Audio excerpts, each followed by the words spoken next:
నమస్కారం. ఉషశ్రీ అఫీషియల్ ఛానల్కి స్వాగతం. విజయవాడ ఆకాశవాణి అంటే ఒకప్పుడు స్వర్ణయుగంగా చెప్పుకున్నారు. అంటే ఏదైనా సరే ఒక సామ్రాజ్యం అలాగ పతనం అయినట్టుగానే ప్రతి వ్యవస్థ కూడా పతనం అవుతూనే ఉంటుంది. అది పతనం అనొచ్చు, దిగజారు ఏదైనా అనుకోవచ్చు. కానీ ఆకాశవాణిలో ఒక స్వర్ణయుగం నుంచి మామూలు యుగం దాకా చూసిన మాడుగుల రామకృష్ణ గారు, మధ్యంతరంగా ఉన్న పరిస్థితిని చూసిన జయప్రకాష్ గారు, ఇద్దరు కూడా ఆకాశవాణి విజయవాడ కేంద్రంలో పనిచేశారు. వాళ్ళ అనుభవాలు ఎలా ఉన్నాయి? ఒక ఆయన వారధిగా ఉన్నారు, ఒక ఆయన ప్రత్యక్ష సాక్షిగా ఉన్నారు. ఈ రోజున ఆకాశవాణికి సంబంధించిన విషయాలతో పాటు మా నాన్నగారు ఉషశ్రీ గారికి సంబంధించిన విషయాలను కూడా వాళ్ళతో మాట్లాడి ముచ్చటిద్దాను. నమస్తే అండి ఇద్దరికి. మొదటి మీతో ప్రారంభిద్దాం. మీరు ఎందుకంటే స్వర్ణయుగం నుంచి చివరి దాకా చూశారు. ఆకాశవాణిలో మీ ప్రవేశం ఎలా జరిగిందండి? నా ప్రవేశం ఎలా జరిగిందంటే, చిన్నప్పటి నుంచి నా ధ్యేయం ఏమిటంటే, ఎందుకో తెలియకుండా రేడియోలో పాల్గొన్న వాళ్ళ మాటలు వింటూ నేను కూడా రేడియోలో పాల్గొంటే బాగుంటుందేమో, మాట్లాడితే బాగుంటుందేమో ఎందుకు అనిపించింది చిన్నప్పుడు. అది అలా పోకుండా మా నాన్నగారు రోజు రెగ్యులర్గా రేడియో పెట్టేవాడు. పెట్టినప్పుడు అందులో పనిచేసేటువంటి వాళ్ళ వాయిస్లు కానీ వాళ్ళ పేర్లు కానీ వింటప్పుడు ఒక ఉత్సాహం వచ్చేది. అందుకోసం స్కూల్ కూడా ఒకసారి ఎక్కొట్టి నాటకాలు వినటం కానీ వాళ్ళ సంభాషణలు వినటం కానీ అలాంటివన్నీ చేస్తూ ఉండేవాడిని. ఆ తర్వాత నేను అనుకోకుండా రేడియోలో పనిచేసిన ఎం వాసుదేవమూర్తి అని ఒక అనౌన్సర్ గారు ఉండేవారు. ఆయన మా అన్నయ్య స్నేహితులు, నాటకాల్లో మంచి స్నేహితులు. మీ అన్నయ్య గారు అన్నప్పుడు ఆయన పేరు కూడా చెప్పండి, మళ్ళీ పేరు ఏదో అనుకుంటారు. మా అన్నయ్య మాడుగుల సూర్యనారాయణ గారు అని రైల్వేలో పనిచేసేవాడు. ఆయన వీళ్ళంతా కలిసి మరో మోహన్జదారు అని ఒక నాటకం వేసేవాడు, ఎన్ఆర్ నంది గారిది. ఆ నాటకంలో వాసుదేవమూర్తి చాలా మంచి వేషం వేసేవాడు, ఒక యజమాని భూస్వామి వేషం వేసేవాడు. సరే, అలాంటి చూస్తున్నప్పుడు నాకు ఆ వాసుదేవమూర్తి వార్షికం కానీ అతని ధోరణి కానీ చూసినప్పుడు భలే ఉన్నాడే వాసు, ఇతనిలాగా నేను కూడా అయితే బాగుండని. అన్నయ్య నాకు రేడియోలో పాల్గొనాలని నాకు కోరికని ఏం చేయమంటావు అంటే, ఒరే ముందు రేడియో వెంటనే నేర్చుకోరా అని తమాషాగా అన్నాడు నన్ను. సరే అన్నాడు కానీ వదిలేశాను. ఆ తర్వాత నేను చదువుకోవడం, డిప్లొమా ఇన్ జర్నలిజం చేశాను. నేను పీజీ చేసిన తర్వాత నా రూటు వేరే విధంగా మళ్ళీంది. నేను ఉస్మానియా యూనివర్సిటీలో అనుకోకుండా వైస్ ఛాన్సలర్ దగ్గర పిఏగా చేరారు. ఆ ఉద్యోగం చేస్తుండగా నాకు ఎందుకో మనసంతా ఈ కార్యక్రమాల మీద ఉండేది. అక్కడ హైదరాబాద్లో ఉంటున్నా, నేను ఆకాశవాణి హైదరాబాద్ కేంద్రంలో యువవాణి కార్యక్రమాల్లో పాల్గొనడం జరిగింది. కాక సరే ఏదో కార్యక్రమాలు ఇస్తున్నాడు, కొంత సాటిస్ఫాక్షన్. ఆ తర్వాత ఉన్నటువంటి స్టాఫ్ సెలక్షన్ కమిషన్ పరీక్షలు పడితే నేను ఫస్ట్ బ్యాచ్ అప్లై చేసుకున్నాను. అప్లై చేస్తే రకరకాల డిపార్ట్మెంట్ అడిగాడు. ఇన్కమ్ ట్యాక్స్ బిలై వెళ్తావా, ఏదో టెలికాం ఫ్యాక్టరీ జబల్పూర్ వెళ్తావా అంటే నాకు మనసు అమ్మో అక్కడ ఎక్కడో పోవడం లేదు. కానీ మీకు టెక్నికల్ వైపు లేదు, అసలు లేదు, మనసు లేదు. తర్వాత ఉన్నట్టుండి నాకు తోచినట్టుగా అప్పుడు నేనేం చేస్తే ఆ స్టాఫ్ సెలక్షన్ కమిషన్ అండర్ సెక్రటరీకి ఉత్తరం రాశాను. అయ్యా నాకు బెదవాడలో ఉండాలని కోరిక, ఏదైనా సెంట్రల్ గవర్నమెంట్ ఆర్గనైజేషన్లో ఇస్తే నేను, మా ఫాదర్ పెద్దవాడు, నేను తోడుగా ఉంటానంటే విజయవాడ ఆల్ ఇండియా రేడియోలో పనిచేస్తావా అని అడిగాడు. నాకు ఏనుగెక్కేంత సంబరం అయ్యి తప్పకుండా అని వెళ్ళి వెంటనే నేను చేరదాం అనుకున్న టైంలో ఓ రోజు మా ఇంటి కారులో నండు సుబ్బారావు గారు స్టాఫ్ అంతా కలిసి వచ్చారట. మా నాన్నగారు చెప్పారు, వచ్చి మాడుగుల రామకృష్ణ ఎవరు ఇక్కడ అంటే, మా అబ్బాయి హైదరాబాద్లో ఉంటాడండి అంటే, ఆ అబ్బాయికి రేడియోలో ఉద్యోగం వచ్చింది, ఇక్కడికి చేరతాడో లేదు కనుక్కుందామని వస్తే మా నాన్నగారికి నండు సుబ్బారావు గారు చూడగానే అబ్బో తలకింద అయిపోయాడు. నాకు ఫోన్ చేసి చెప్పాడు, అరే నండు సుబ్బారావు గారు ఇంటికి వచ్చారా మహానుభావుడు అంటే, నాన్న నేను రేడియోలో చేరదాం అనుకుంటే సరే వచ్చేయన్నారు. నేను ఇక్కడ రిజైన్ చేస్తూ ఇప్పుడు మా వైస్ ఛాన్సలర్ గారు ఒప్పుకోవాలి, ఏమిటయ్యా మంచి జాబ్ పెట్టి వెళ్తావు రేడియో అన్నాడు. సరే కాదండి నాకు ఆసక్తి ఉన్న ఉద్యోగం చేయాలి కదా నేను, అందుకోసం వెళుతున్నానండి అంటే, సరే నీ ఇష్టం అన్నాడు. అలా వచ్చి రేడియోలో చేరిన శుభముహూర్తం ఏమిటంటే దుర్ముహూర్తం ఉంది. ఆ రోజే నన్ను డైరెక్టర్ గారు పిలిచి, ఈ ఊళ్ళో ఒక పెద్ద ఆయన ఉన్నాడు, ఆయన ఇంటికి వెళ్ళి ఒక మెమో ఇచ్చి రావాలని చెప్పి టైప్ చేసి మెమో నా చేతిలో పెట్టాడు. చేరిన రోజునే ఎవరా ఇది వెళ్ళిన రోజునే మెమో ఇటువంటి నేను ఇటువంటి అంటే, నేను పిఏ కదా, డైరెక్టర్ గారు పిఏగా చేరా. సరే ఆఫీస్ గారు వచ్చింది, గుమాస్తా గారు నేను ఇంకొకళ్ళకి వెళ్ళి సంతకం తీసుకోవాలి. ఆ ఇంటికి వెళ్ళేప్పటికి ఆయన ధావళి కట్టుకుని పూజ చేసుకుంటున్నారు. అయిపోయింది, పూజ అయిపోయింది, 10 నిమిషాలు కూర్చోమన్నారు, బయట కూర్చున్నాం. ఏమిటి అన్నాడు ఆయన. అయ్యా ఉషశ్రీ గారు, అప్పుడు ఉషశ్రీ కాదు పిఎస్పి దీక్షితులు అందాశ కవర్ మీద పురాణం అంటే సూర్యప్రకాష్ దీక్షితులు. అయ్యా డైరెక్టర్ గారు నీకు ఇచ్చిరమ్మన్నారంటే ఇచ్చి సంతకం కూడా తీసుకోమంటే నువ్వెవడివి అని. నేను కొత్తగా చేరానండి, స్టెనోగా చేరాను, పిఏ అంటారు నన్ను అన్నా. సరే అక్కడ పడి అని ఆ కాగితం ఎక్కడ పెట్టమంటావు అని సంతకం పెట్టి ఇచ్చాడు.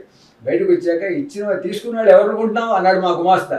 నాకు తెలియదండి ఆయన ఎవరంటే, ఆయన ఉషశ్రీ గారు చాలా పెద్ద పండితుడు, ఆర్టిస్ట్. మన రేడియోలో కర్మ కలిపి నీ చేతుల మీద మేము ఇవ్వాల్సి వచ్చింది. చదివానండి. ఏదో పొరపాటు డైరెక్టర్ గారికి ఈయనకి పడట్లేదు. డైరెక్టర్ గారు ఏదో అభియోగాలు ఈ మీద పెట్టి నువ్వు సమాధానం 1 రోజుల్లో ఇవ్వబోతే కనుక నీకు ఇంకా షార్ట్ సిస్టమ్ అది ఇది ఏదో వైదించారు. నా ఎదురుకుండా ఉషశ్రీ గారు ఉత్తరం తీసి ఇలా చదివి ఇలా చించి పడేసేవారు. బొట్ట పడేసాడు. ఏంటిది ఇలా పడేసాడు ఇలా, నువ్వు పో నీకెందుకు అన్నాడు ఆయన. అలా ఒక దుర్ముహూర్తంలో ఆయన కలుసుకోవడం జరిగింది. ఆ తర్వాత నేను ఇచ్చాక మెల్లిమెల్లిగా ఆయన అంటే నెమ్మదిగా రోజు రోజుకి తెలుస్తూ వచ్చింది. నేను స్టెనోగా చేరినా నా మనసంతా ఇప్పుడు కార్యక్రమాల మీద ఉండేది. ఎప్పుడు నేను స్టూడియోలో ఉండేవాడు. మా డైరెక్టర్ గారు ఏ రోజున రాకపోతే ఆ రోజున పండగ. ఎందుకంటే మనకు అనిమేష లేదుగా, స్టూడియోలోకి వెళ్ళిపోయి ఆ కార్యక్రమాలు చూడటం ఈ కార్యక్రమాలు చూడటం, వాళ్ళు కలుసుకోవడం వీళ్ళు కలుసుకోవడం. కొంచెం నేను పిఏ కదా నాకు కొంచెం ఇంపార్టెన్స్ ఇచ్చేవాడు. ఆ రావయా కూర్చోలవలా అంటూ ఉండేవాడు. అప్పుడు ఎవరెవరు ఏంటి ఆనుపానులన్నీ కూడా తెలుసుకున్నాను. తెలుసుకున్నాక నాకు కూడా ఎంఎస్ అయితే బాగుంటుందేమో అనుకున్నాను. ఒకడు అన్నాడు, ఎంతకాలం చేస్తావు ఈ ఉద్యోగం, దాంట్లో ప్రమోషన్లు బాగుంటుండు, స్టెనోగా చేస్తే స్టెనోగా రిటైర్ అవ్వాలి అని చెప్పి ఒకడో నాకు ఒక వార్త చేయడం పడేసాడు. మా దగ్గర పనిచేసిన అతనే. అప్పుడు నాకు ఒక సెకండ్ థాట్ వచ్చింది, మనం కాస్త వస్తూ టాలెంట్ చిన్నప్పటి నుంచి నాకు కథలు రాయటం, కవితలు రాయటం, చక్కగా అందంగా స్టేజ్ మీద మాట్లాడటం అన్నీ నేను స్కూల్ స్థాయిలో కళాశాల స్థాయిలో నేర్చుకున్నాను. కాలేజీలో కూడా 2-3 చోట్ల నేను స్టేజ్ నాటకాలు చేశాను. విజయవాడ ఎస్ఆర్ఎన్ సివియర్ కాలేజీలో నేను చదివాను. నేను 1971-74 బ్యాచ్. అప్పుడు నేను గ్రాడ్యుయేషన్ ఉండగా మాకు పాఠశాల గారు మాస్టర్ గారు మమ్మల్ని పిలిచి బాగా నాటకాలు నేర్పాడు. డైలాగ్ ఎలా చెప్పాలి నేర్పాడు. ఏదో కొంచెం బ్యాక్గ్రౌండ్ కాస్త వస్తుంది కదా ట్రై చేద్దాం పోన్లే మనకు నష్టమైందని చెప్పి నేను అలా నెమ్మదిగా ఈ కార్యక్రమాల మీద దృష్టి పెట్టడం ప్రారంభించారు. అంత తగ్గట్టుగా ఓ రోజున యువని కార్యక్రమంలో చదివే కాంపిటీషన్ రాలేదు. కాకపోతే పడతా కంగారు పడుతున్నారు, అదే కథ వచ్చింది చదవాలి, దైవం లేడు, కుర్రాళ్ళు అయ్యి ఉండాలి బాగా అంటే. అప్పుడు నేను మా డైరెక్టర్ గారి దగ్గరికి వెళ్ళి, సార్ మీరేమనుకుంటే ఆ కథ నేను చదువుతాను సార్, నాకు ఇంట్రెస్ట్ ఉందంటే, ఇంట్రెస్ట్ ఉందా పో అన్నాడు ఆయన. అప్పుడు ఆ ప్రేక్షకుల దగ్గరికి వెళ్ళి, గురుగారు నేను చదువు చదువుతుంటే నీకేమవుతాయా అన్నాడు. చూడండి ఒకసారి చూడండి అని ఆయన ముందు చదివి వినిపించా. బాగానే లేడు అన్నాడు. చదివాక ఇంతకీ ఎత్త విషయం చెప్పాలి, చదివేసాను కథ అయిపోయింది. మన్నాడు మీటింగ్ జరుగుతుంది, ప్రోగ్రామ్ స్టాఫ్ అందరికీ మీటింగ్ జరుగుతుంది. జరిగినప్పుడు సరే లోపలంత పెద్ద ప్రోగ్రామ్ ఆఫీసర్లు ప్రొడ్యూసర్లు అంతా కూర్చుని మాట్లాడుకుంటున్నారు.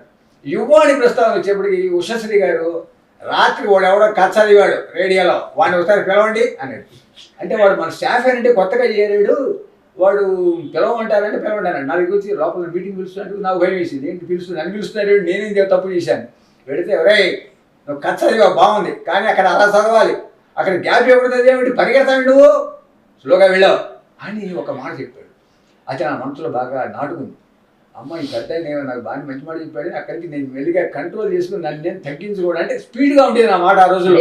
ఒక చెప్పేసామండి, తగ్గిస్తే వాచకం బాగుంది స్పష్టంగా అంటున్నావు అని చెప్పి నన్ను మెచ్చుకుని ఒక పక్క నేను చేసిన తప్పలేని నాకు చెప్పి నన్ను ఒక దారిలో తీసుకొచ్చాడు. ఇప్పుడు మీ దగ్గరికి వద్దాం.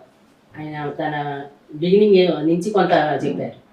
మీరు తర్వాత జనరేషన్, నాకు తెలిసినంత వరకు మీరు వచ్చేసరికి ఆ తరం వాళ్ళందరూ వెళ్ళిపోయి ఉంటారు ఇంచుమించుగా. మీ ఎంట్రీ ఎలా జరిగింది, మీరున్నప్పుడు అసలు మీరు అంటే ఏ ఆశయంతో కానీ ఏ ఆశతో కానీ ఆకాశవాణిలోకి వచ్చారు మీరు? నేను వాస్తవానికి మా తల్లిదండ్రులు ఇద్దరు ఉపాధ్యాయులు. వారు ఒకసారి పేరు చెప్పండి. ప్రసాదరావు గారు, సౌభాగ్యమ్మ, ఇద్దరు తల్లిదండ్రులు ప్రధానాచార్యులు చేసి ఉద్యోగం చేశారు తర్వాత. అయితే మా ఇంట్లో వాళ్ళు స్కూల్కి వెళ్ళటానికి కానీ, మేము స్కూల్స్కి వెళ్ళటానికి కాలేజీకి వెళ్ళటానికి కానీ, వాల్ క్లాక్తో కానీ దీంతో పని లేదు. రేడియో ఆన్ చేసి ఉంచేవారు. ఆ రేడియోని బట్టి మనం పరుగు పెడుతుండే, వార్తలు వచ్చేస్తున్నాయి, పంట సీమలు అయిపోయింది లేదా పల్లె సీమలు అయిపోయింది, ఇలా చెప్పుకుంటూ దాంతోనే వెళ్ళిపోవటం. ఆ ఢిల్లీ వార్తలు అనేటప్పటికి అందరూ వర్కౌట్ చేసుకుని మళ్ళీ ఒకసారి హోంవర్క్ ఉంటే చేసుకోవటం, వెళ్ళటం, అలా డిస్ప్లే అంతా రేడియోతోనే. ఇద్దరు ఉపాధ్యాయులు అవడంతో మాకు అలవడింది ఏమిటంటే రేడియో వినటం, అలాగే రేడియో మాధ్యమం, రేడియోలో భాష ఎట్లా మాట్లాడుతున్నారు, ఏ విధంగా ఉంటుంది, వ్యవహారికం కాకుండా ఇందులో వచ్చే ప్రామాణికంగా తీసుకుని అది ఒక పరిచయం, అనుకోకుండా పరిచయం అయింది చెవిని పడి. తర్వాత మా నాన్నగారు నన్ను అడ్వకేట్గా చూడాలని కోరిక. మా పెదనాన్నగారు మల్లెపూడి రాజేశ్వరరావు గారు ఆ రోజుల్లో చల్లపల్లి జమీందారుల భూముల కోర్టులో గెలిచి ఏనుగు మీద ఊరేగించారట.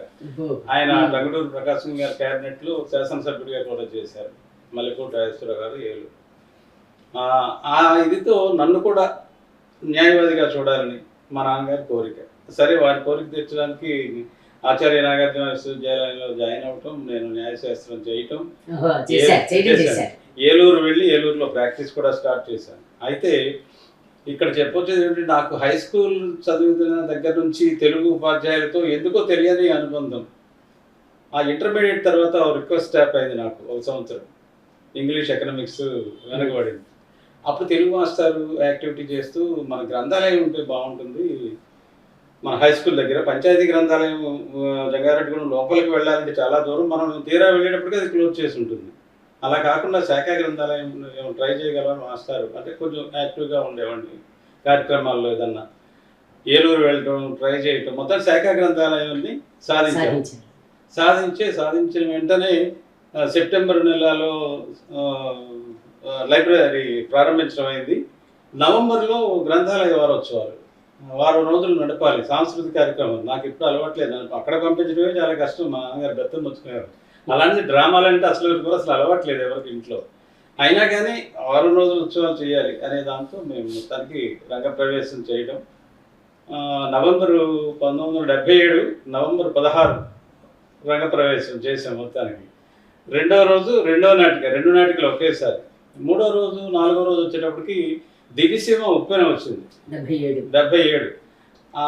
మేము చేస్తున్న నాటికలు చూడటానికి జంగారెడ్డిగూడెంలో ఉన్నటువంటి వృత్తి కళాకారులు, పేరొందిన కళాకారులు వచ్చి చూడటానికి వచ్చారు, మమ్మల్ని బ్లెస్ చేశారు. కానీ జోక్ చేసేవారు, మీరు లేక లేక రంగస్థలం ఎక్కారు, దివిసీమ ఉప్పెన వచ్చింది, స్టేజే కూలిపోయింది. అది అయితే అది నాకు ఎంతగానో ఉపయోగపడింది. ఎక్కడ పల్లెటూరు జంగారెడ్డిగూడెం నుంచి వచ్చి విజయవాడ ఆకాశవాణి శ్రోతను నేను. నా అర్హత ఏంటంటే శ్రోత, అంత మాత్రమే. అంత మించి నాకు సాహిత్యం కానీ సంగీతం కానీ నటన కానీ ఏమీ లేదు, పూర్వ చరిత్ర లేదు. అలాంటిది రేడియోనే నన్ను గైడ్ చేసింది. ఏ ఇయర్లో ప్రవేశించారు మీరు? 77 నవంబర్ 17, 18 2 రోజులు. అక్కడ నుంచి కంటిన్యూ అవుతూ ఈ కాలేజీకి వెళ్ళేటప్పటికి, డిగ్రీలో జాయిన్ అయ్యేటప్పటికి మా లెక్చరర్ కూడా డి విరజానంద్ గారని, ఆయన ఆర్టిస్ట్, డైరెక్టర్. బ్రహ్మానందం పెడుతూ, బ్రహ్మానందం గారు అత్తిరిలో చేసేవారు, ఈయన జంగారెడ్డి, ఇద్దరు ఫ్రెండ్స్ కూడా.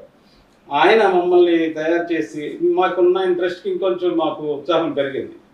నాటికలు తయారవటం, మిమిక్రీ చేయటం, ఉషశ్రీ గారిని విజయవాడ రేడియోని మిమిక్రీ చేయటం, ఇదంతా సరదాగా చేసుకునేవాడు. అంతేగాని అదే వృత్తి అవుతుంది, అదే జీవితం అవుతుంది అనేది మాత్రం అనుకోలేదు నేను ఎప్పుడు. అసలు అడ్వకేట్గా వెళ్ళటం, ఏలూరులో ప్రాక్టీస్ చేయటం. ఈ కాలేజీలో ఉండగానే ఇంకో విషయం చెప్పాలి, మా లెక్చరర్స్ ఒక టీము, మాది ప్రైవేట్ టీం, రస్తరగిణి యువనట సమాఖ్యాన్ని, నేనే దానికి అధ్యక్షుడిగా స్థాపకుడిగా ఉండి స్టార్ట్ చేసి బయట పరిషత్తుల్లో మేము మా లెక్చరర్ టీంకి మేము పోటీ పడుతూ ఉండేవాళ్ళం. శిష్యులు తెల్లవారు వచ్చి క్లాస్ రూమ్లో ఎదురుగా కూర్చోవాలి మళ్ళీ. అలా ఆ విధంగా పోటీ అది ఉండి ఏలూరులో న్యాయవాదిగా వెళ్ళినా కూడా పరిషత్తులకు వెళ్ళడం, ఇంకా నాటక రంగాన్ని వదలకపోవటం, ఇది నాకు జరుగుతూ ఉండగా ఓ ఫైన్ డే ఆకాశవాణి హైదరాబాద్ కేంద్రం వాళ్ళు నోటిఫికేషన్ ఇచ్చారు, అనౌన్సర్ పోస్ట్కి ఖాళీ ఉంది నిజామాబాద్లో అని చెప్పి. అది తీసి పేపర్ అలా ఉంచాను. ఎందుకు మనకి అంత ఇది లేదు. నాకు డ్రామా ఇంట్రెస్ట్ ఉందండి, డ్రామా వాయిస్ వింటుండేవాడిని. ఏబి ఆనంద్ గారు అసలు వక్తు ముందు ఏబి ఆనంద్ గారు వాయిస్ తలుచుకోవాలి. ఏబి ఆనంద్ గారు వాయిస్ విని అసలు రేడియోలో డ్రామాలో పార్టిసిపేట్ చేయాలి అనేది కోరిక అయితే వచ్చింది. అంతేగాని అనౌన్సర్ అయిపోవాలి, అందులోనే ఉద్యోగం చేయాలి అనేది లేదు. ఆ విధంగా అప్లై చేయటం, హైదరాబాద్ ఎవరో ఒక ఎండమూరి సత్యనారాయణ ఆయన కల్చరల్ అకాడమీ అనేది పెట్టి దానికి ట్రైనింగ్ ఇవ్వటం, ఆ 2 months 2 నెలలు ట్రైనింగ్ అవ్వటం. అక్కడ నుంచి ఆయన ఒకరోజు దూరదర్శన్కి, ఒకరోజు ఆకాశవాణికి తీసుకెళ్ళి, అక్కడ జల్లా ప్రసాదరావు గారు ప్రెక్స్కూల్గా ఉన్నారు, ఆయన దగ్గర డ్రామా ఆడిషన్ ఫామ్స్ తీసుకోవాలని తీసుకెళ్ళి నన్ను తీసుకెళ్ళారు. నన్నే లీడర్గా పెట్టి అక్కడ అందరికి. ఏమిటాయంటే ఆడిషన్ డ్రామాలో నాకు తెలియని విషయం ఏంటంటే, ఆకాశవాణిలో పనిచేసే సిబ్బంది మాత్రమే ఆకాశవాణి నాటకాల్లో పాల్గొంటారు, అలాంటి వాళ్ళకి అవకాశం లేదు అనుకునేవాడు. అప్పుడు నేను వీళ్ళకి ట్రైనింగ్ ఇవ్వటం, ఆ ఆడిషన్ ఫామ్ తీసుకుని మోడల్. ఇక నేను అక్కడ ఆగలేదండి. రెట్టించిన ఉత్సాహంతో హైదరాబాద్ నుంచి రావటమే విజయవాడ వచ్చి, విజయవాడ ఆల్ ఇండియా రేడియోకి వెళ్ళటం, అక్కడ పాండురంగారావు గారు, కోకా సంజయరావు గారిని కలవటం, ఇక నాకు వ్యక్తం చేశాను నేను డ్రామా ఇది అవ్వాలని చెప్పి. లేదు ఎక్కడ మీరంటే, నేను ఏలూరులో ప్రాక్టీస్ చేస్తాను, ఏలూరులో మా నాటకం ఉంది వస్తున్నాము అని చెప్పారు. ఎవరెవరు వస్తారని చెప్పారు. అప్పుడు మాడుగుల రామకృష్ణ గారి పేరు బాగా వినున్నాను. ఆ సంజీవరావు గారి కంటే మాడుగుల రామకృష్ణ నిర్వహణ ఎక్కువ వస్తుంది పేరు. అలాగా వినున్నందువల్ల ఆయన కూడా వైఎంహెచ్ఏ హాల్కి వచ్చారు, డ్రామా వేశారు, కలిసాము. మొదటిసారి కలవటం, చూడటం, అసలు ఫస్ట్ రేడియో వ్యక్తిని చూడటం అంటే పాండురంగారావు గారిని. ఎందుకంటే కోర్టు సెంటరీ సెలబ్రేషన్స్ బార్ అసోసియేషన్కి పాండురంగారావు గారు ఇన్ఛార్జిగా వచ్చారు. అప్పుడు ఆయన పరిచయం, తర్వాత రామకృష్ణ గారి పరిచయం. రేడియో ఇద్దరు నాటకం ఆడాలి. రేడియో వాళ్ళు చూడగలిగాను, రేడియో వాళ్ళతో పరిచయం ఏర్పడింది నాకు అని పెద్ద విజయగర్వంతో ఉన్నా. చివరికి అనుకోకుండా 2 నెలల్లోనే ఆడిషన్ జరగటం, డ్రామా ఆడిషన్ ఒక్కడే వచ్చానండి. నాకెవరు లేరు. ఆ వచ్చిన ఆర్టిస్టులు ఒక్కొక్కరు 3 డైరెక్టర్లు వేసుకుని వచ్చారు. పౌరాణికం డైరెక్టర్ ఒకడు, సాంఘిక నాటకాల డైరెక్టర్, ఇలా వేసుకొని వందిమాగలతో వచ్చారు. నేను ఒక్కడనే అలా వచ్చాను. ఆ సాంఘిక నాటకం అనుకోండి, మా ఊళ్ళో ఉన్న ఏవిఎస్ఐ ఎలా చెప్తాడు ఈ డైలాగ్ని. లేదు పద్య నాటకం అనుకోండి, పద్య నాటకంలో కాసర్ నర్సిరెడ్డి గారు ఎలా చెప్తారు అని అలా ఆవహింపజేసుకుని నేను హీరోయిక్ వాయిస్ రొమాంటిక్ అంటే ఏబి ఆనంద్ గారు ఎలా చెప్తారు, ఇదన్నమాట. సార్ చేసి చూపిస్తారేనా అంటే సరదాగా మీకు ఇష్టమైందే చెప్పండి.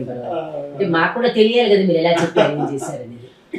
అంటే గుర్తు ఏదైనా పర్వాలేదు, ఊరికి మీ సొంతంగా ఎక్స్టెంపర్గా చెప్పండి. అంటే ఇవి రేడియోలో కాదు కానీ ఆగండి కొంచెం ఆలోచించండి, మీరైతే ఏం చేస్తారు. గణేష్ పాత్ర రచనలు నాటకం చేశానండి.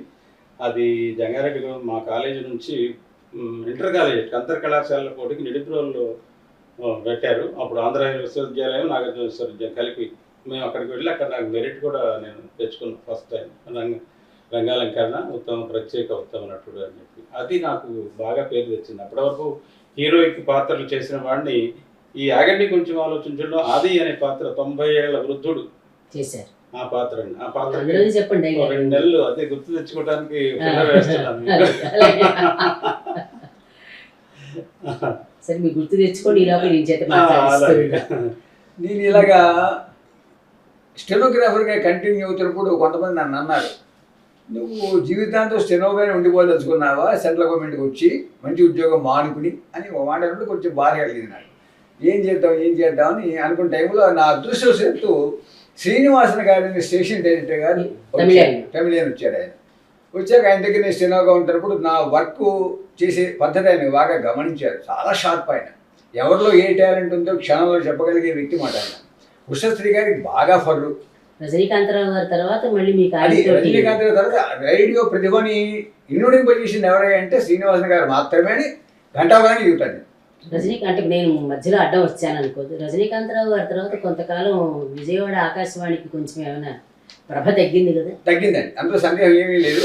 ఆ టైంలో చెప్పాక రకరకాల ప్రోగ్రామ్తో సంబంధం లేకుండా కేవలం ఏదో పీజీ చదువుకున్న వాళ్ళు లేకపోతే కనుక వేరే విధంగా వచ్చిన వాళ్ళు డైరెక్టర్గా ఉన్నారు తప్పించి కార్యక్రమాల మీద శ్రద్ధ చూపేటువంటి డైరెక్టర్ శ్రీనివాసన్ గారు మాత్రమే. ఎందుకంటే ప్రతి వారం ఓపీ కార్యక్రమాలు పెట్టేవారు. ప్రతి వారం మాకు ఎలా ఉత్సాహం అంటే బయటికి వెళ్ళి కార్యక్రమం చేయాలి, ఇవాళ ఏలూరులో చేయాలి, వచ్చే వారం తెనాల్లో చేయాలి, ఆ పై వారం గుంటూరు, ఇలా అనుకుని పరుగులు పెట్టించాడు జనం చేత, స్టాఫ్ చేత.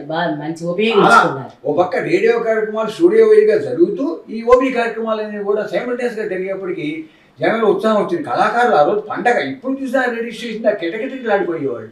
గాయకులు కానివ్వండి, నటులు కానివ్వండి, జానపదం వాడు కానివ్వండి, తోలుమల వాడు కానివ్వండి, ఎవరైతే మొత్తానికి ఎప్పుడు చూసినా జనం కెంగిలాడుతూ ఉంటుంది. అంత ఆసక్తి తీసుకుని ఆయన ఢిల్లీకి రాసి ప్రత్యేక నిధులు సమకూర్చేలాగా చేసుకుని కార్యక్రమాలనే రన్ చేశారు. ఆ టైంలో నా ఉత్సాహం వచ్చి అనుకోకుండా అనౌన్సర్ పోస్టులు పడితే నేను వెళ్ళి, సార్ నాకు చాలా ఇంట్రెస్ట్ ఉందంటే, ఇప్పుడు నేను సెలెక్ట్ చేస్తే నేను ఏమంటారు తెలుసా, స్టెనో చేసుకున్నాడు అంటారు. ఎందుకే నీకు అన్నాడు. సార్ నేను రాస్తానంటే రాసుకో, కాబట్టి రాసుకో, నాకేం అభ్యంతరం లేదు అన్నాడు. నేను కూడా అందరితో పాటు అప్లై చేసుకుని రిటర్న్ టెస్ట్ రాసుకుని అందులో పాస్ అయ్యి వాయిస్ టెస్ట్ పెడితే ఆ వాయిస్ టెస్ట్లో పాస్ అయ్యి చివరి ఫైనల్ ఇంటర్వ్యూలో 5 వచ్చారు. 5లో ఒక అమ్మాయి నాతో బాగా పోటీ పడింది.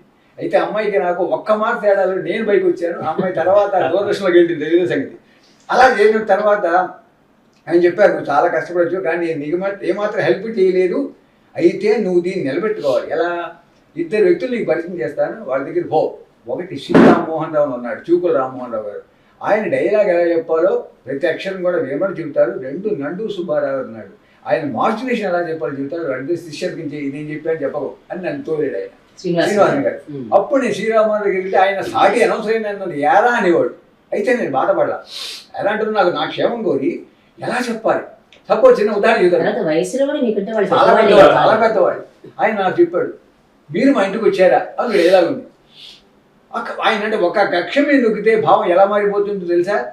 మీరు మా ఇంటికి వచ్చారా, మీరు మా ఇంటికి వచ్చారా, మీరు మా ఇంటికి వచ్చారా, ఇలాగ ఒక అక్షరం నొక్కితే భావాలు మారిపోతాయరా, అంత జాగ్రత్తగా ఉండాలి.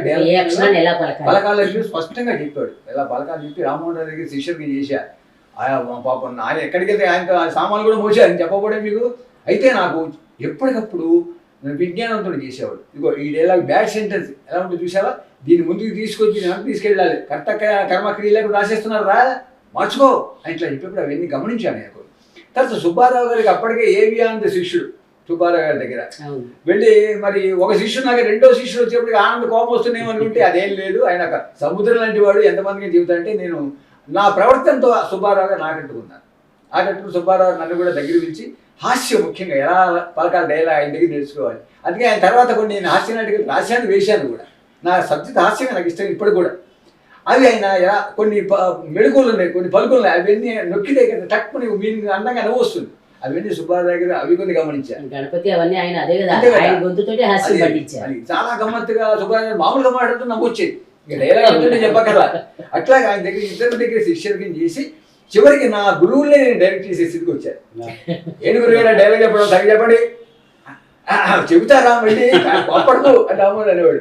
సుబ్బారావు ఏంటి సార్ గురుగారు అంటే తప్పన్నానా మళ్ళీ అంటే అని సుబ్బారావు అనేవాడు. ఇలాగా అంటే సరదా వాతావరణంలో, ఒక కుటుంబ వాతావరణంలో రేడియో పరిస్థితి ఆ రోజులో ఉండేది. ఎక్కడ అధికారులు శ్రీనివాస గారు డైరెక్టర్ గారు లేకుండా తక్కువ రూమ్లోకి వెళ్ళిపోయేవాళ్ళు. ఏంటి తను చూసుకొచ్చావు, ఏంటి సార్ అంతసేపు కూర్చుంటా బయట పనులు మాకు అవతల, ఏం కావాలి చెప్పు, రైట్ ఓకే. ఇట్లాగా మా తండ్రితో ఎలా మాట్లాడతాం, మా తాతతో ఎలా మాడతాం, మా పెదనాంతో ఎలా మాడతాం, అలాగే వీళ్ళందరితో కనుక ఒక చదువు వచ్చేసింది. అలాగే ఏబి ఆనంద్ అప్పటికే చాలా పెద్ద ఉంటాడు. ఇందాక జయప్రకాష్ చెప్పినట్టుగా అతను డైలాగ్ చెప్తుంటే అలా హాయిగా ఉండేది. రేడియో రొమాంటిక్ హీరో అప్పటికి ఎప్పటికి కూడా ఆనందే. ఆనంద్ దగ్గర కూడా సన్ వచ్చేసిన తర్వాత సరిగ్గా చెప్పలేదు నువ్వు, ఇంత పెద్ద హీరో ఏంటి నాకే చెప్పించుకుంటావు, చెప్తానయ్యా తొందరపడుకో మడి చెప్తా అని. ఇట్లాగా ఆ సన్ వచ్చేప్పటికి ఎంతో ప్రేమ పెరిగింది, రేడియో కార్యక్రమాల పట్ల అనురక్తి పెరిగింది. మనం ఏదైనా చెయ్యాలి మంచిది. ఆయన రోజు శ్రీనివాస గారు వచ్చి రేపు పొద్దున గల బాగుండి నాటక వేసి పడ్డా, కామెడీగా ఉండాలి అన్నాడు. ఇక ఆ రోజు నిద్ర పడ్డా నాకు. రాత్రి కూర్చొని 12ంటికి 1 గంట కూర్చుని తెల్లారి రేపు రాసేసి పొద్దున్న 10ంటికి వెళ్ళి సరి వినిపిస్తుంటే తగిన వేడు. అమ్మాయి పర్లేదు చేసిన ప్రయత్నం ఫలించింది. ఎందుకంటే సుబ్బారావు బాటలో నడుస్తాను కదా, ఆ కాస్త పుస్తకం మన ఇంగు కట్టుకుంటలాగా మాకు కూడా అందింది మాట. అది నవ్వొచ్చింది, ఆయన నవ్వుకున్నాడు, నేను నవ్వాను. అప్పుడు అన్నాడు మాట, దీన్ని కంటిన్యూ చేయి, వాడి సావాసం మాత్రం వదలగా ఎప్పుడు కూడా, వాళ్ళు ఉన్నా లేకపోయినా కూడా వాళ్ళ పేరు నిలబెట్టి నువ్వు నెక్స్ట్ తరానికి అని ఒక మాట అన్నాడండి. అది నాకు బాగా నా మీద బాగా పనిచేసింది. అందుకని సుబ్బారావు గారు చివరి రోజుల్లో కూడా ఆయన రిటైర్ అయినా కూడా పాపం ఇంటికి వెళ్తే ఫోన్ చేసేవాడు, బాబాయ్ ఏం చేస్తున్నావు తోచట్లేదు రాకూడదు. ఆయన ఎక్కడ దూరంలో ఉండేవాడు, మనం ఇక్కడ ఉండేవాడు. ఆయన ఇప్పుడు ఆయన కోసం 2 రోజులు వస్తాయి ఇంటికి వెళ్ళి రేడియో వార్తలు చెప్పి ఆయన వాళ్ళు సంతోషం కలిగించి కాసేపు నవ్వించి అది చేసి ఆయన బాగా ఆనందం కలిగించేసేవాడిని. రామ్మోహన్ రావు అదొక టైపు. ఆయన బయట నాటకాలు ఉండేవాడికి, ఆయన బయట ఊళ్ళకి ఉన్నంత కూడా నాటకాలు వేసేవాడు, పౌరాణికాలు ఎక్కువ వేసేవాడు. అలాగే ఆయనతో కొంత పౌరాణికల్లోకి నేను దిగలేదు, కానీ సుబ్బారావు గారితో మాత్రం బాగా చివరికి ఎక్కడ సుబ్బారావు బాబాయ్ మా ఇద్దరు గదిలో ఉందాం, నీ వితాలతో తలుచుకోలేదు అనేంత స్థితి గురించి మీ ఇద్దరు ఎక్కడికి వెళ్ళినా జంటగా ఊళ్ళో తిరిగేవాళ్ళం. ఆనంద్ కూడా కోపం వచ్చింది, ఏంటి నాకంటే మీకు రామకృష్ణ ఎక్కువయ్యాడా, అతను చిన్నవాడయ్యా, నువ్వు పెరిగి పెద్దవాడైపోయి మహావృక్షం నువ్వు అని సుబ్బారావు తప్పించి తిరిగేవాడు. అలా వాళ్ళందరితో ఒక ఎఫినిటీ రావడం వల్ల రేడియో అనౌన్సర్లు ముఖ్యంగా గొప్ప విషయం ఏంటంటే ఎక్కువ మంది అనౌన్సర్లు అంతా కూడా స్టేజ్ ఆర్టిస్ట్. ఒక కోక సంజీవరావు, ఒక వాసుదేవమూర్తి, ఒక లింగరాజ శర్మ గారు, పేరు చెప్పుకుంటే ఒక అందరూ వాళ్ళ సత్వం మనం కూడా చేరేమనేది ఒక ఆనందం వచ్చింది. అప్పుడు నాకు పాండురంగారావు అనే వ్యక్తి బాగా పరిచయం రేడియోలో. పాండురంగారావు గారికి గొప్ప సుగుణం ఏంటంటే నాయకత్వ లక్షణాలు సంపూర్ణంగా ఉన్న వ్యక్తి పాండురంగారావు. ఇతరుల టాలెంట్ కంటే కూడా ఇతరులని మనకి లాగాలి, జనం లాగాలి, మనకు ఒక టీం తయారు చేయాలని చెప్పి ఆర్టిస్ట్ అసోసియేషన్లు పెట్టి రజనీకాంత్ చేత దానికి ఒక ప్రాధాన్యత రాయించి మమ్మల్ని అందరిలోకి లాగి హాస్య నాటికలు, హాస్య చతురత ఉన్నటువంటి అన్నీ కూడా స్కిట్స్ అంటేనే ఆ స్క్రిప్ట్లన్నీ కూడా మా చేత ప్రాక్టీస్ చేయించి శ్రీరమణ ముఖ్యంగా శ్రీరమణ ఒక స్క్రిప్ట్ రాసి ఇచ్చాడు. అవన్నీ కూడా ప్రాక్టీస్ చేసి స్టేజ్ మీద వేస్తూ ఒక పక్క సరదాగా మాకు డబ్బులు కూడా చిలకల మంది అనే పేరుతో పెట్టి దానికి చాలా చాలా అందంగా రాసి ఇచ్చాడు శ్రీరమణ. అసలు హాస్యం నేను మళ్ళీ తర్వాత చూడలేదు, అంత బాగా రాసిన వాడిని. అవన్నీ మేము గమ్మత్ ఏంటంటే స్టేజ్ మీద కూడా అన్అఫిషియల్గా వేసేవాళ్ళం. వేసినప్పుడు డబ్బులు కూడా వచ్చేవాడు, 50 ఇచ్చేవాడు ఆ రోజుల్లో. స్వామి గారి స్వకార్యం 2 చేకూరేయని మేమంతా కూడా సరదాగా అలాగా ఇంట్రెస్ట్ పెరిగిపోయేవాడికి రామ్మోహన్ రావు చెప్పాడు, పొద్దున 6ంటికి వస్తాయి, రాత్రి 11 ఎప్పుడు తెల్లాడింది ఎప్పుడు సాయంకాలం అయింది తెలిసేది కాదు. లోపల ఒకే లైట్ ఉంటే స్టూడియోలో టైం ఎంత చూసుకుంటే కానీ తెలిసేది కాదు. అలాగా కొన్ని రాత్రులు కూడా అక్కడ గడిపి ఒక మంచి నాటకం ఉందనుకోండి, స్పెషల్ పర్మిషన్ తీసుకుని తెల్లవారు రిహార్సల్ చేసేవాడు రామ్మోహన్ రావు రాక్షసుడు, నాటక రాక్షసుడు. ఎందుకంటే చిన్న తప్పు చిన్న భరించేవాడు కాదు. అలాగా వాళ్ళందరి సాహచర్యంలో కూడా కాస్త కూస్త నేర్చుకోవడం వల్ల ఇవాళ మనం 10 మందికి చెప్పే స్థితికి వచ్చాం. నేను కూడా తర్వాత నాటకాలు నిర్వహించినప్పుడు ఆ బాటలో రామ్మోహన్ రావు ఎలా చెప్పేవాడు, కొంచెం కఠినంగా ఉండేది రామ్మోహన్ రావు భాష, కానీ సుబ్బారావు చాలా లౌక్యంగా మాట్లాడేవాడు. ఇవన్నీ కూడా నేర్చుకుని అది మనకి బెటర్ క్వాలిటీ కావాలి. అందుకే నేను ఆయన సుబ్బారావు నాకు తప్పు చెప్పాడు, తీసుకొని వెంటనే వినిపించాడు. ఇప్పుడు ఎలా చెప్పావు నువ్వు అనేవాడు. ఆ ఆర్టిస్ట్ అయ్యో తప్పు చెప్పారంటే మళ్ళీ చెప్పేవాడు. అలాగే నేను కూడా సున్నితంగా వాడు తప్పులు వాడు చెప్పి మంచి క్వాలిటీ రావడానికి ప్రయత్నించి మంచి మంచి నాటకాలే నేను కూడా చేసి ఒక పేరు తెచ్చుకున్నాను కూడా. ముఖ్యంగా ఈ ఇద్దరు వ్యక్తులే, రామ్మోహన్ సుబ్బారావు లేనిది మాడుగుల రామకృష్ణ లేడు, ఆనంద లేడు, ఎవరు లేరు. ఎందుకంటే వాళ్ళు బాగా అన్ని విషయాల్లో కూడా ఆరితేనేవారు. ఇది ఇలా ఉంటే ఉషశ్రీ గారు మా అందరికీ పెద్ద దిక్కు. చివరికి చనువు చేసేది, ఏంటి గురిగారు, ఏంటి మీరు కూడా చిరాకు పెడుతున్నారు, రే వెళ్ళి మంచిగా పెట్టరా వేదవా అంటే బాధ ఉండేది కాదు. సరదాగా మన ఇంట్లో మన మామయ్య తాతయ్య వెళ్ళి పట్టరాదా అంటే అలా పట్టుకొస్తాం. పని పడలేదు మీకు, కసి బాగచ్చుగా, ఎందుకు తొందరపడతారు మీరు అనేంత చదువు వచ్చింది. త్వరవేరా అని ఆయన అంటాం. తర్వాత ఏదైనా డౌట్ వచ్చినప్పుడు ఇదే కాకుండా సంస్కృతంలో కానీ తెలుగులో కానీ ఏదైనా కానీ డౌట్ ఇచ్చినప్పుడు కొంతమంది స్క్రిప్ట్ రాసేవాడు. ఆ స్క్రిప్ట్లో వాడు ఏదో రాస్తే భయం వేసి గురుగారు ఒకసారి చూడండి కరెక్ట్ కాదు అంటే అలా తీసి పడే తప్పు రాశాడు అంటే మాకు ఒక రాజముద్ర. అలాగా మేము ఆయన సహా అతను ఇంద్రనే శ్రీకాంతం ఇచ్చాడు. అతను సంస్కృతంలో మంచి పండితుడు కదా, సాంస్క్రిట్లో బాగా ఇదేంటి చూడు అంటే అద్దరా సరిగా లేదా తీసి ఇట్లా మాకు చెప్పే ఇద్దరు మహానుభావులు పెద్ద గైడ్లుగా ఉండేవాళ్ళు మాకు. ఆ ఇద్దరు తర్వాత వెళ్ళిపోతే ఎంత బాధపడ్డామంటే ఆ మధ్యకాలంలో నేను స్క్రిప్ట్లో అది మనకి సంస్కృతం రాదు, అది కరెక్ట్గా తెలియదు, అది బ్రాడ్కాస్ట్ ఉదయం పేరేమన్నా బ్యాడ్ నేమ్ వస్తుందేమో అన్న భయం. అలాగే తెలుగులో సరిగా చెప్పగిన వాడు లేరు. అయ్యో ఎంత రేడియో ఎంత మనకి వాటి నోటి ఎంత అప్పుడు ఏమిచ్చాము, వెళ్ళిపోయి కనిపించాము. అందుకని అలాగే ఉషశ్రీ గారితో చదువు వచ్చిన తర్వాత ఆయనతో బయటకు వెళ్తాం. సరే ధర్మ సందేహాల్లో ఆనంద్ ప్రథమ శిష్యుడిగా శ్రీ గురుభ్యో నమః అంటూ మొదలుపెట్టి చెప్తే మేము కూడా అక్కడక్కడ వెళ్ళి వినేవాళ్ళం. మధ్యాహ్నం పూట ఇప్పుడు నేను గోతిగడ్డ నకలాగే కాదు కూర్చున్నా, ఇప్పుడు ఆనంద్ రాడేమో ఛాన్స్. అలాగే అనుకోకుండా ఛాన్స్ వస్తే రే మడగరా రానురా ఇగో క్వశ్చన్ అయ్యి కేవలం క్వశ్చన్ అడిగో మిగతా నేను చూసుంటా అని అరగంట కూడా ఎప్పుడైపోయింది అప్పుడు అరగంట అనిపించేలాగా ఒక ప్రేమని ప్రదర్శిస్తూ జనాన్ని ఆకట్టుకునేలాగా చెప్పి విజయవాడ ఆకాశవాణి కేంద్రంలో గొప్ప వరం ఎవరంటే ఉషశ్రీ. ఎందుకంటే ఆకాశవాణి ఖ్యాతిని దేశాంతరాలు పెడితే నాకు, ఎందుకంటే ఒక అమెరికా నుంచి ఒక ఆయన ఫోన్ చేశాడు, ఏమంటే ఉషశ్రీ గారు ఏమన్నా రికార్డింగ్స్ ఉన్నాయా, నాకు వినాలనుంది ఆయన పంపించగలరా అని నా ఫ్రెండ్ వాళ్ళ మామయ్య ఫోన్ చేశాడు. నేను ఏమంటే ఎక్కువ లైవ్ చెప్పేవాడండి ఆయన సర్వసంధ్యాలని, ఆ రోజుల్లో రికార్డ్ చేయాలని జ్ఞానం మాకు కూడా కలగలేదు, ఏదో ఒకటి రెండు ఉంటే ఉండాలి అని చెప్పి తర్వాత అలాగా చెప్పాల్సి వచ్చినవాడు. ఎందుకంటే అక్కడ కూడా పాకింది ఆయన పేరు. కేవలం మన విజయవాడ పరిమితం కాకుండా ఆంధ్రదేశంలో ఆంధ్రదేశ ప్రాంతాల్లో కూడా ఉషశ్రీ అభిమానులు ఇప్పటికీ చాలామంది ఉన్నారు. రేడియో పెద్దవాడు రేడియో అని కానీ ఉషశ్రీ బాగున్నారా అనేవాళ్ళు ఇప్పటికీ ఉన్నారు. తెలియదు పాప పెద్దవాడు వెళ్ళిపోయాడు సంగతి కూడా తెలియదు. అంటే ఆ గొంతు వాళ్ళ ఎంతమంది మిమిక్రీ ఆర్టిస్టులకి ఆయన అన్నం పెట్టాడండి ఉషశ్రీ గారు. ఈయన పేరు చెప్పుకుని ఎంతో ఉషశ్రీ మిమిక్రీ చేసుకుని పొట్ట గడుపుకోలేదండి. ఇవన్నీ వింటుంటే నాకు ఆ మహానుభావులతో పనిచేయడం, వాళ్ళ సహచర్యం ఇవన్నీ చూస్తుంటే ఒళ్ళు గగురు పడుతుంది. ఇప్పుడు ఆయనకి చాలా అనుభవాలు, ఎందుకంటే ఆయన ఆ తరం వాళ్ళు చెప్పిన పేర్లన్నీ కూడా మీరు వచ్చే టైంకి వాళ్ళందరూ పెద్దవాళ్ళు అయిపోయి ఉండొచ్చు, వెళ్ళిపోయి ఉండొచ్చు, సగం మంది స్టేషన్స్ లో నుంచి అసలు వెళ్ళిపోయి ఉండొచ్చు. ఇప్పుడు ఆయనకి ఎంతమంది గైడ్ చేయడం అంటే మీకు ఒకటి నేర్చుకోవాలనే ఇంట్రెస్ట్ తప్పనిసరిగా ఉండాలి, దానికి తోడు ఆయనకి గైడ్ చేసేవాడు. మీరు ఎట్లా చేయగలిగారు? మీరు వచ్చే టైంకి ఎవరెవరు ఉన్నారు? నేను వచ్చేటప్పటికి కోకా సంజీవరావు గారు, వాసుదేవమూర్తి గారు, మల్లా సూరిబాబు గారు, ఇంకా లింగరాజ శర్మ గారు అందరూ ఉన్నారు. ఏబి ఆనంద్ గారు విశాఖపట్నంలో చేస్తున్నారు. నేను ఆయన చూడలేదు కూడా. అసలు ఏబి ఆనంద్ వాయిస్ వల్ల నేను ఆకర్షించుండాను. అయితే నాకు ఎవరు గైడ్ చేయటం కానీ అట్లాంటిది ఏం లేదు. అంటే బేస్ మాకు గంగారెడ్డిగూడెం కావేరీ జలపానం చేసిన వారు, గోదావరి జలపానం చేసిన వారు కళాకారులు అవుతారనేది ఒక రానుడి ఉంది. అది జన్మతః మరి పశ్చిమ గోదావరి జిల్లా నుంచి. పైగా విజయ్ గారు ఏమిటంటే వాసుదేవమూర్తి గారు, మల్లా సూరిబాబు గారు, వీళ్ళందరూ శ్రీకాంత్ శర్మ గారు, వీళ్ళందరూ మా జిల్లా వాళ్ళు అనేది ఒక జిల్లా. అయితే మధ్యలో మీకు అడ్డు వస్తుంది, డైలాగ్ గుర్తొస్తుంది, డైలాగ్ చెప్పాక మళ్ళీ కంటెంట్లోకి వెళ్దాం. అది 90 ఏళ్ల వృద్ధుడు, కంబారితనం అంటారు. అంటే అప్పుడు కట్టు బానిసలాగా బాకీ ఉన్నందుకు రైతు చేయటం, బానిసత్వం, చిన్న కొడుకు పెద్ద కొడుకు అన్ని ప్రయత్నాలు విఫలం అయిపోతాయి. చివరికి చిన్న కొడుకు ఎదురు తిరిగాడని పోలీస్ కేసు పెడతారు అతను. అప్పుడు సూసైడ్ చేసుకోవడానికి సిద్ధపడిపోతాడు ఆది అనేవాడు. అప్పుడు బుగతారు వాళ్ళు రావటం, జడ్జిమెంట్ ఇచ్చేయటం అందరి తర్వాత, లేదంటే మీ పిల్లల్ని ఎక్కడ తీసుకెళ్ళిపోతాం, లేదంటే మీరు మొత్తం బానిసత్వం చేయాలి.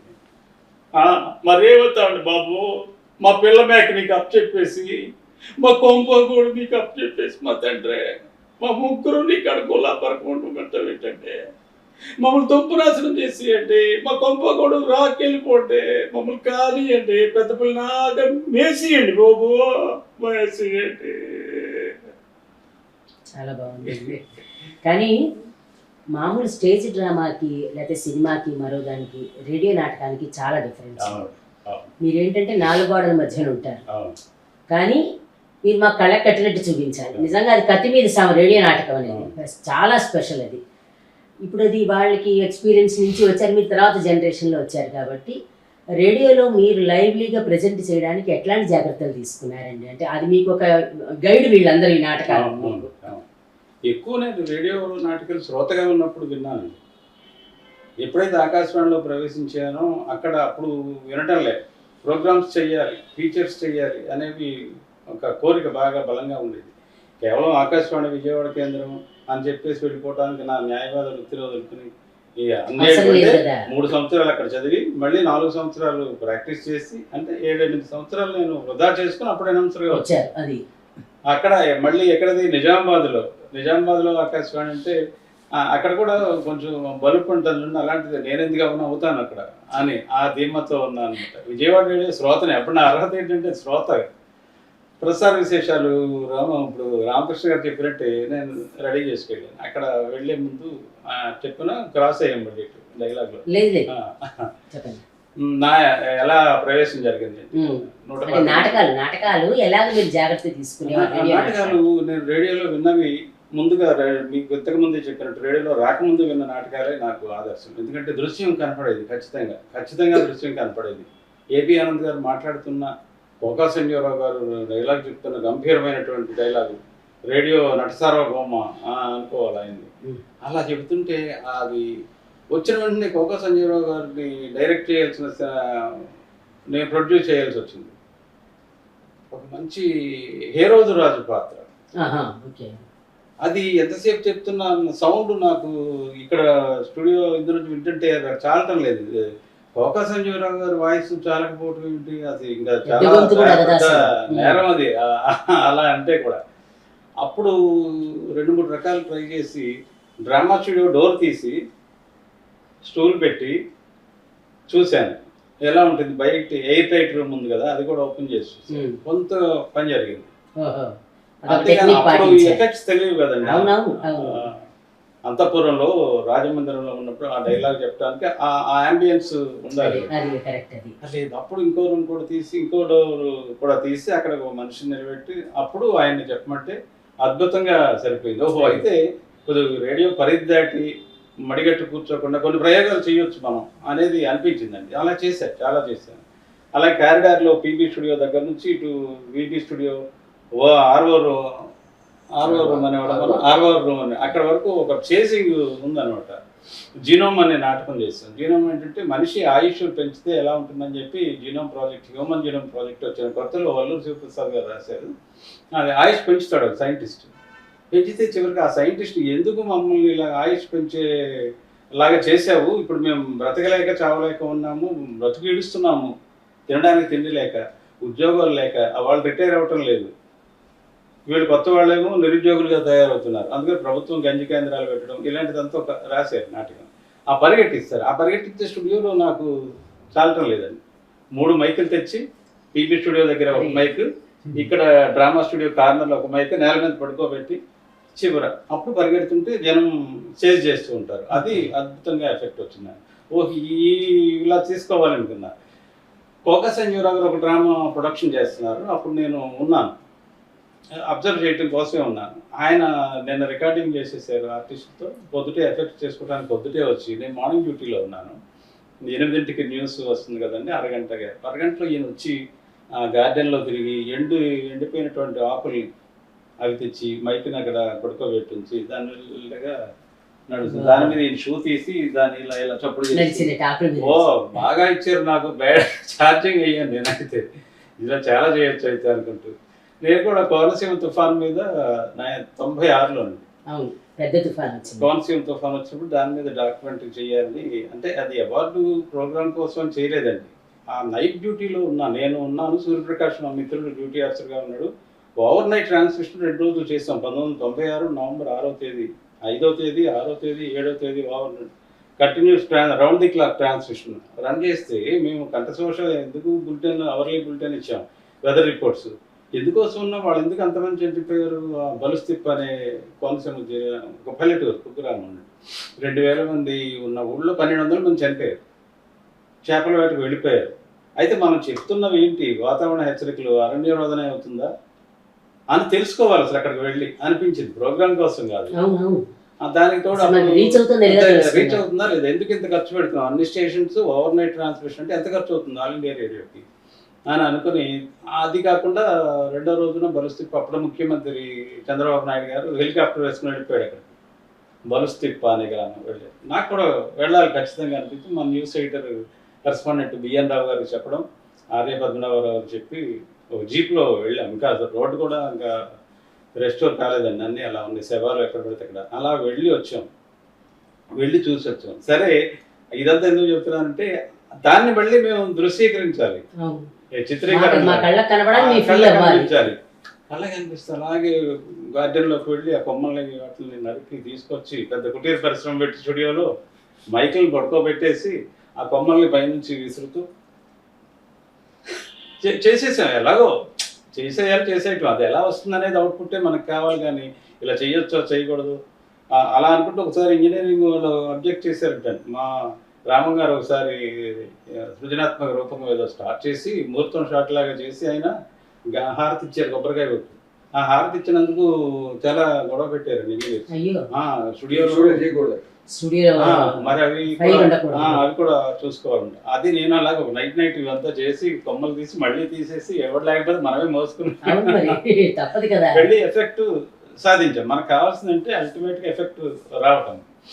అలాగా ప్రొడక్షన్లో ఇన్వాల్వ్ అయ్యాను. ఖచ్చితంగా చేయాలనేది ఉండేది నాకు, ప్రొడక్షన్ చేయాలి, ఖచ్చితంగా చేయాలనేది. అంటే పోటీగా చివరికి అది పోటీ కోసం పెట్టడం కడలి సాక్షిగా అని 1996లో చేశాను, దానికి అవార్డు వచ్చింది. అంతకుముందు 95లో పరోపకారార్థమిదం శరీరం అని ఒక డాక్యుమెంటరీ డాక్టర్ మారు గారు, మా డాక్టర్ గారు, ఫ్యామిలీ డాక్టర్ మారు గారిని కలవటానికి వెళ్ళిన ప్రతిసారి ఆమె వెనక చిన్న క్యాప్షన్తో ఒక కవితతో ఉండేది. హేమలతాళం గారు రాశారు, స్వేచ్ఛాగౌర నేత్రదానం.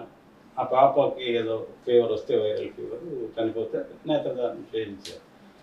లేదు కళ్ళకు మరణం, కారాదు చీకటి ఆవరణం, అంతవరకు రాసి అందుకే చేశాను. దానికైనా లేదు కళ్ళకు మరణం, కారాదు చీకటి ఆవరణం, స్వేచ్ఛాని సంకల్పం ఏదో రాశాను నేను యాక్షన్ చేసి.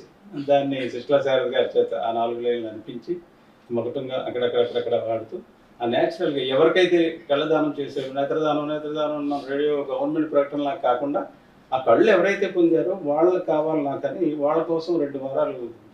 ఎందుకంటే నేను 5 సంవత్సరాల తర్వాత వచ్చానండి విజయవాడ, నేత్రదానం జరిగిన తర్వాత. వాళ్ళు ఎక్కడున్నారో వెతికి పట్టుకొని వాళ్ళ అనుభూతి ఏమిటి, ఎందుకు ఆ కంటితో చూస్తున్నారు ఇప్పుడు మీరు ఎలా ఉంది మీకు అనేది తీసుకొని చేశాను. అది నాకు తొలి అవార్డు, పరోపకారార్థమిదం శరీరం. ఇలా ప్రొడక్షన్లో బాగా ఇన్వాల్వ్ అయిపోయాను. ఖచ్చితంగా శబ్ద మాధ్యమానికి ముందు కొంచెం నాకు అడ్జస్ట్ అవ్వటం కష్టమైంది. అంటే బయట డ్రామా రంగస్థలం తేడా వస్తుంది, ఇది శబ్ద మాధ్యమం కనుక డైలాగ్ నుంచి రామకృష్ణ గారు చెప్పినట్టు ఒకే ఒక లైన్లో అన్ని ఎక్స్ప్రెషన్స్, నవరసాలు పండించడం అనేది ఎంత అవసరమో పెద్ద నటులు కూడా చాలా మంది చేయలేకపోయారు. అది ప్రాక్టికల్ గా చూశాను నేను కళ్ళెదురుగా. బయట రంగస్థలం మీద నంది నాటకోత్సవాల్లో బహుమతులు పొందిన నటులు మైక్ ముందుకు వచ్చి మేమే అంటున్నారు, అది వేరన్నమాట. అక్కడ అర్థమైంది నాకు. అలా ఇక మనకి సంగీత త్రిమూర్తులు ఎలా ఉన్నారో అలాగే నాటక త్రిమూర్తులు ఇక్కడ ఉన్నారు కనుక. ఏంటంటే స్టేజీ నాటకానికి 100 మార్కులు ఇచ్చినట్టయితే ఒక 10 మార్కులు ఆంగికం, ఎలా ఉన్నాడు మనిషి, తర్వాత వాచికం, తర్వాత ఆహార్యం, తర్వాత ఎక్స్ప్రెషన్, భావ ప్రకటన, తర్వాత అవతల నుంచి వచ్చే రియాక్షన్ ఎలా ఉంది, ఇవన్నీ పంచుకుంటూ పోతే 10 అయిపోతాయి. కానీ రేడియోలో మన గొంతుకే 100 మార్కులు పడతాయి. నువ్వు నవ్వాలి, నువ్వు ఏడవాలి, నువ్వు ఏడిపించాలి, నువ్వు అనుభూతి పొందాలి, అనమాట.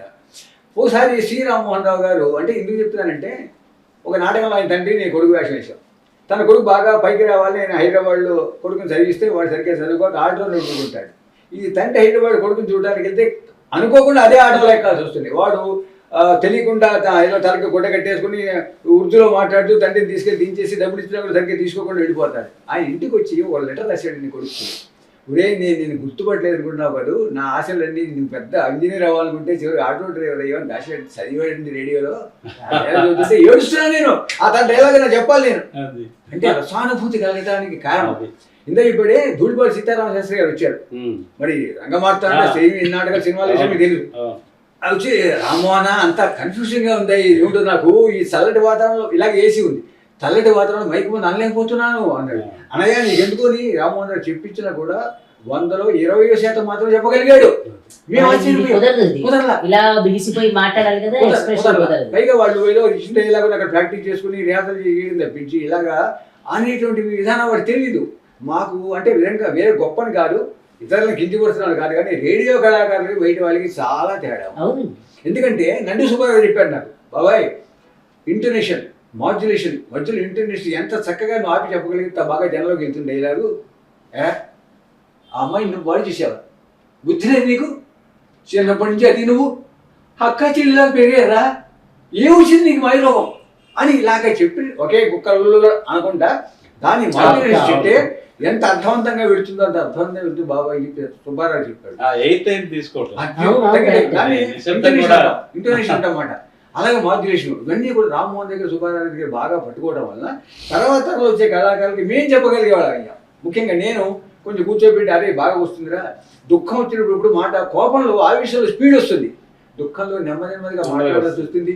అమ్మా నువ్వు నన్ను వదిలి వెళ్ళిపోయావా అలా చెప్పాలి. కోపంలో బుద్ధి లేదు నీకు, వాడు నువ్వు కలిసి చేసినప్పటికీ తల ఉంచుకోలేకపోతారు, ఇలాగా స్పీడ్ వస్తుంది అనేది మాకు చెప్పడం వలన మేము అవన్నీ కూడా వంట పట్టించుకొని తర్వాత తరంలో నాటకాలకి కొంచెం కాస్త కూస్త ప్రాణప్రతిష్ఠ చేసి బాగుంది మనవాడు కూడా బాగా చేస్తున్నాడని ఆ దేవుడి దగ్గర మొత్తానికి మంచి పేరు తెచ్చుకోవాలి. అయితే ఇప్పుడు మీరు పేరు మీ ఇద్దరికి కూడా అడిగినది ఏంటంటే మంచి పేరు తెచ్చుకోవడం అది ఓకే.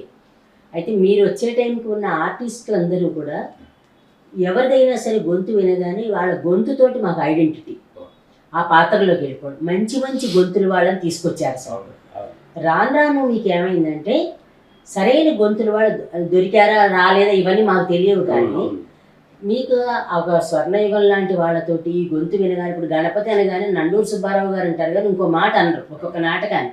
ఇప్పుడు ఆవిడ పావలా శ్యామల అన్నాక ఆవిడ పావలా నాటకంలో వేశారు, ఆలపాటి లక్ష్మి గారు వేసిన కొడుకు పుట్టాల ఏవో వాళ్ళందరికీ కూడా ఈ క్యారెక్టర్ తోటి గుర్తు పెట్టుకునేదాన్ని. తర్వాత వచ్చే మీకు ఆర్టిస్ట్ అంటే తర్వాత మారిన మార్పులు అవనివ్వండి, మనం చెడు గురించి ఎక్కువ మాట్లాడకూడదు కాబట్టి అనటం లేదు, ఆ మార్పులతో వచ్చిన ఆర్టిస్టులతో ఎలా పనిచేయగలిగారు? ఇద్దరు అనుభవాలు ఒక తర్వాత చెప్పండి. అసలు ఫస్ట్ నేను చెప్తాను. అలాగా బంగారు తరంగా ఉన్నటువంటి కళాకారులంతా వచ్చి నాటకాల విషయం రోజుల్లో 3 రోజులు చక్కగా రిహార్సల్స్ పెట్టేవాళ్ళం. మొదటి రోజు పొద్దున 10 నుంచి సాయంకాలం 5 దాకా రిహార్సల్స్, రెండో రోజు కూడా పొద్దున 10 నుంచి రాత్రి 7 దాకా రిహార్సల్స్, మూడో రోజు కూడా ఒకటి రిహార్సల్ చేశాక రికార్డింగ్ చేసేవాళ్ళం. అంటే దాదాపు 5-6 రిహార్సల్స్ చేయటం వల్ల కళాకారులకి కాస్త కూస్తో వెన్నుసరుపుగా ఉండేది. పక్కన గైడెన్స్ ఇస్తూ ఉండేవాళ్ళం. ఇలా ఎక్కడ సరిగ్గా లేకపోతే ఆపుకోవడం మళ్ళీ చేయడం అన్ని మామూలుగా చేసే సినిమాలలో చేసేవాళ్ళం. తర్వాత ఏమైందంటే స్పీడ్ పెరిగింది. సినిమా చూడండి, 3 గంటల సినిమాని భరితేగా 2 గంటలు, 2 గంటల నుంచి గంట. అలాగే స్టేజ్ నాటకాలు 2 గంటలు 3 గంటల నాటకం ఉండేది ఒకప్పుడు. ఆ తర్వాత గంటకి నాటకం. తను ఇప్పుడు 15 నిమిషాల స్కిట్లు, 5 నిమిషాలు 6 నిమిషాల స్కిట్లోకి వచ్చింది దిగ సరిపోతుంది. అలాగే రేడియోలో కూడా డేస్ తగ్గిపోయాయి. 2 రోజుల్లో పూర్చి ఎందుకో డబ్బులు తండ్రి వాళ్ళకి డబ్బు బడ్జెట్ లేదు అంటూ 3 రోజులు నాటకం 2 రోజులు చేశారు. 2 రోజు నుంచి 1 రోజు చేసి ఇవాళ పొద్దున్న రిహార్సల్ చేయడం, మధ్యాహ్నం రికార్డ్ చేయడం. దీంతో స్పీడ్ పెరిగిపోయి కళాకారులు కూడా ఏం కూర్చుంటాం మనం, వస్తారు గురు ఇవాళ వదిలేసేది నన్ను అని వెళ్ళిపోవడం. పోయింది. దాంతో ఏంటంటే డబ్బుల కోసం కేవలం వచ్చి వ్యాసం మీద శ్రద్ధ పెట్టకుండా డబ్బులు చెక్కులు కుడిస్తారు అనే ఆలోచన పెరిగిపోయింది తప్పించి వ్యాసం నాకు మంచి వ్యాసం వచ్చిందే దీన్ని నిలబెట్టుకోవాలి 10 మంది వినాలి అని చెప్పి ఆలోచన తగ్గిపోయి ఆ స్పీడ్ పెరిగిపోయి అవన్నీ కుదించకపోవడం వల్ల రిహార్సల్ చేసే టైం లేదు. ఉన్నారు ఇప్పటికీ మంచి ఆర్టిస్టులు చాలామంది ఉన్నారు. కాబట్టి ఏంటంటే చెప్పేవాడు లేడు, వినేవాడు లేడు, రికార్డ్ చేయడం అక్కడ చేయడం గౌరవ పంపి చేయడం, ఇలాంటి స్పీడ్ రావడం వల్ల మీరు చెప్పినట్టుగా ఆ రోజుల్లో మహానుభావులు పెద్ద పెద్ద కళాకారులంతా కూడా గుమ్మడి గారు, సావిత్రి గారు, వాళ్ళతో మద్రాసు రెడ్డి నాటకాలు ఎంతమంది ఉన్నారు మీకు తెలియదే ఉంది. వాళ్ళతో మంచి మంచి వేషాలు చేసే ఆ నాటకాలు ఇప్పుడు మనోలో నాటకం వస్తే ఇప్పటికీ గుమ్మడి గారు మాట్లాడిన డైలాగులు నేను మర్చిపోలేను. అలాంటి మన నాటకాల నుంచి చివరికి ఎలా ఉందంటే ఒక రోజు లాగించి గంట నాటకమే 2 రోజుల్లో చకచక కొంతమంది కళాకారులు రేపు చూద్దాం అక్కడికి వచ్చి స్పాట్లు అందిస్తాలే. ఏంటి స్పాట్లు అందించేది? నా పోటాడు ఒప్పుకోకపోతే నేను శత్రువుని వాడు వచ్చి ఏదో ఒకసారి చదువుతా 2 రోజులు టేక్ అంటూ వెళ్ళిపోవడం. దాంతో మీకు క్వాలిటీ ఎలా వస్తాయి నాటకాలకి? క్వాలిటీ రాదు. అందుకని ఏ నాటకం స్క్రిప్ట్ దమ్మున్నా ఆకట్టుకోలేని పరిస్థితికి వచ్చేసింది. అది దౌర్భాగ్యం. రచయిత రాసి తనే ఆశ్చర్యం ఏ రాసిన నాటకం అనేది ఏమిటి ఇలా ఉంది అని మా దగ్గర చాలా మంది రచయిత గురించి అడిగితే, ఎందుకంటే మీరు ఆర్టిస్టులు ప్రాణప్రతిష్ఠ చేయాలి నాటకాన్ని. చెప్పండి. అలాగా మేము అంటున్నప్పుడు చాలా బాధ కలిగి ఏమిటి రచయిత తలకాయ ఎత్తుకోలేని పరిస్థితి మాకు వచ్చింది. మేము అధికారులు చెప్తే నీకు తెలియదు ఉందయ్యా, బడ్జెట్ లేదయ్యా, కానీ ఎట్ట కానివ్వండి అంటే కళాకారులు ఆ రోజున అధికారులు ఎలా ఉన్నారు? క్వాలిటీ కావాలి మనకి, వంటకం బాగుండకపోతే మళ్ళీ చేయి, ఇంకో 3 రోజులు కావాలంటే మేము ఏర్పాటు చేస్తాం, మేము డబ్బులు ఇస్తాం కళాకారులకు అనేటువంటి అధికారుల నుంచి చివరికి ఎలా వచ్చిందంటే ఏదో లాగించండి అయిపోయింది, ఎవడు వింటున్నాడు రేడియో అనేటువంటి దరిద్ర మాట కూడా అధికారులు రావడం చాలా బాధాకరం.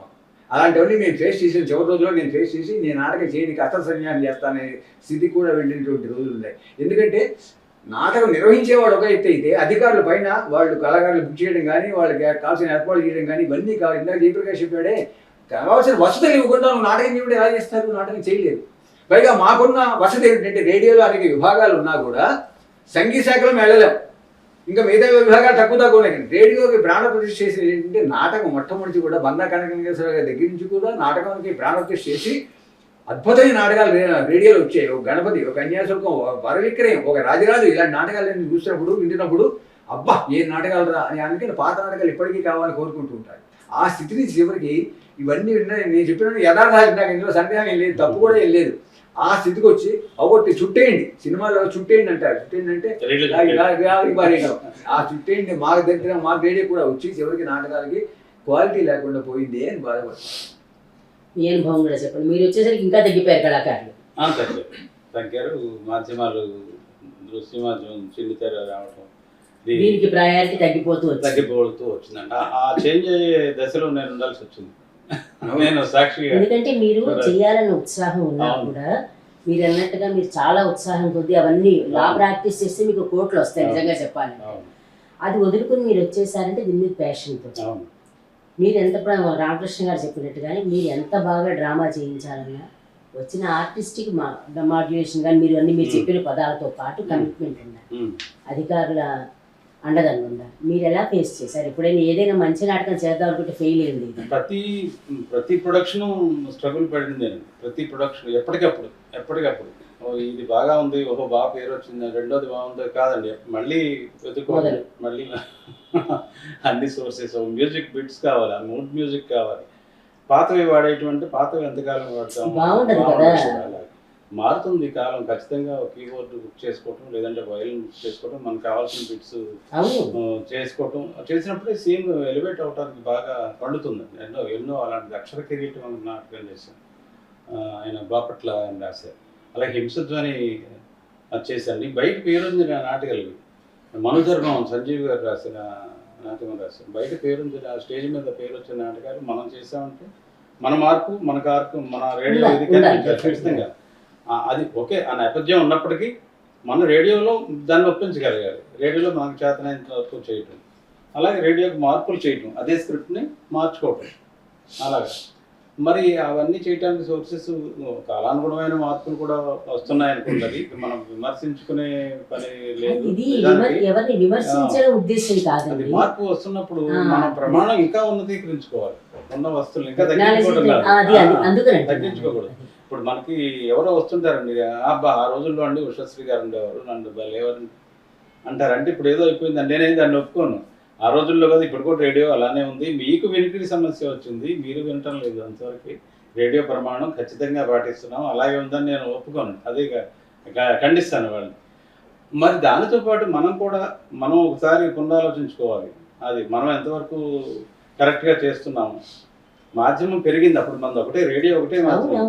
నండూరు సుబ్బారావు గారు, వివి కనందర్ గారు 12 నిమిషాలు నాటికంటే ఒక వంటగదిలో ప్రారంభమైంది. వంటగది అంటే రక్తి కట్టించేవారు. చాలా నాటికి నేడు నాటకం వింటూ అసలు మొత్తం అంతా రైల్లోనే అసలు అలాగే లైవ్లీగా ఉంటుంది. నేపథ్య సంగీతం కూడా ఏం లేదు, ఏమీ ఈ లేదు. విధంగా నడిచింది. ఇద్దరు చదువుకుంటూనే ఉంటారు మొత్తం నాటకం అంతా.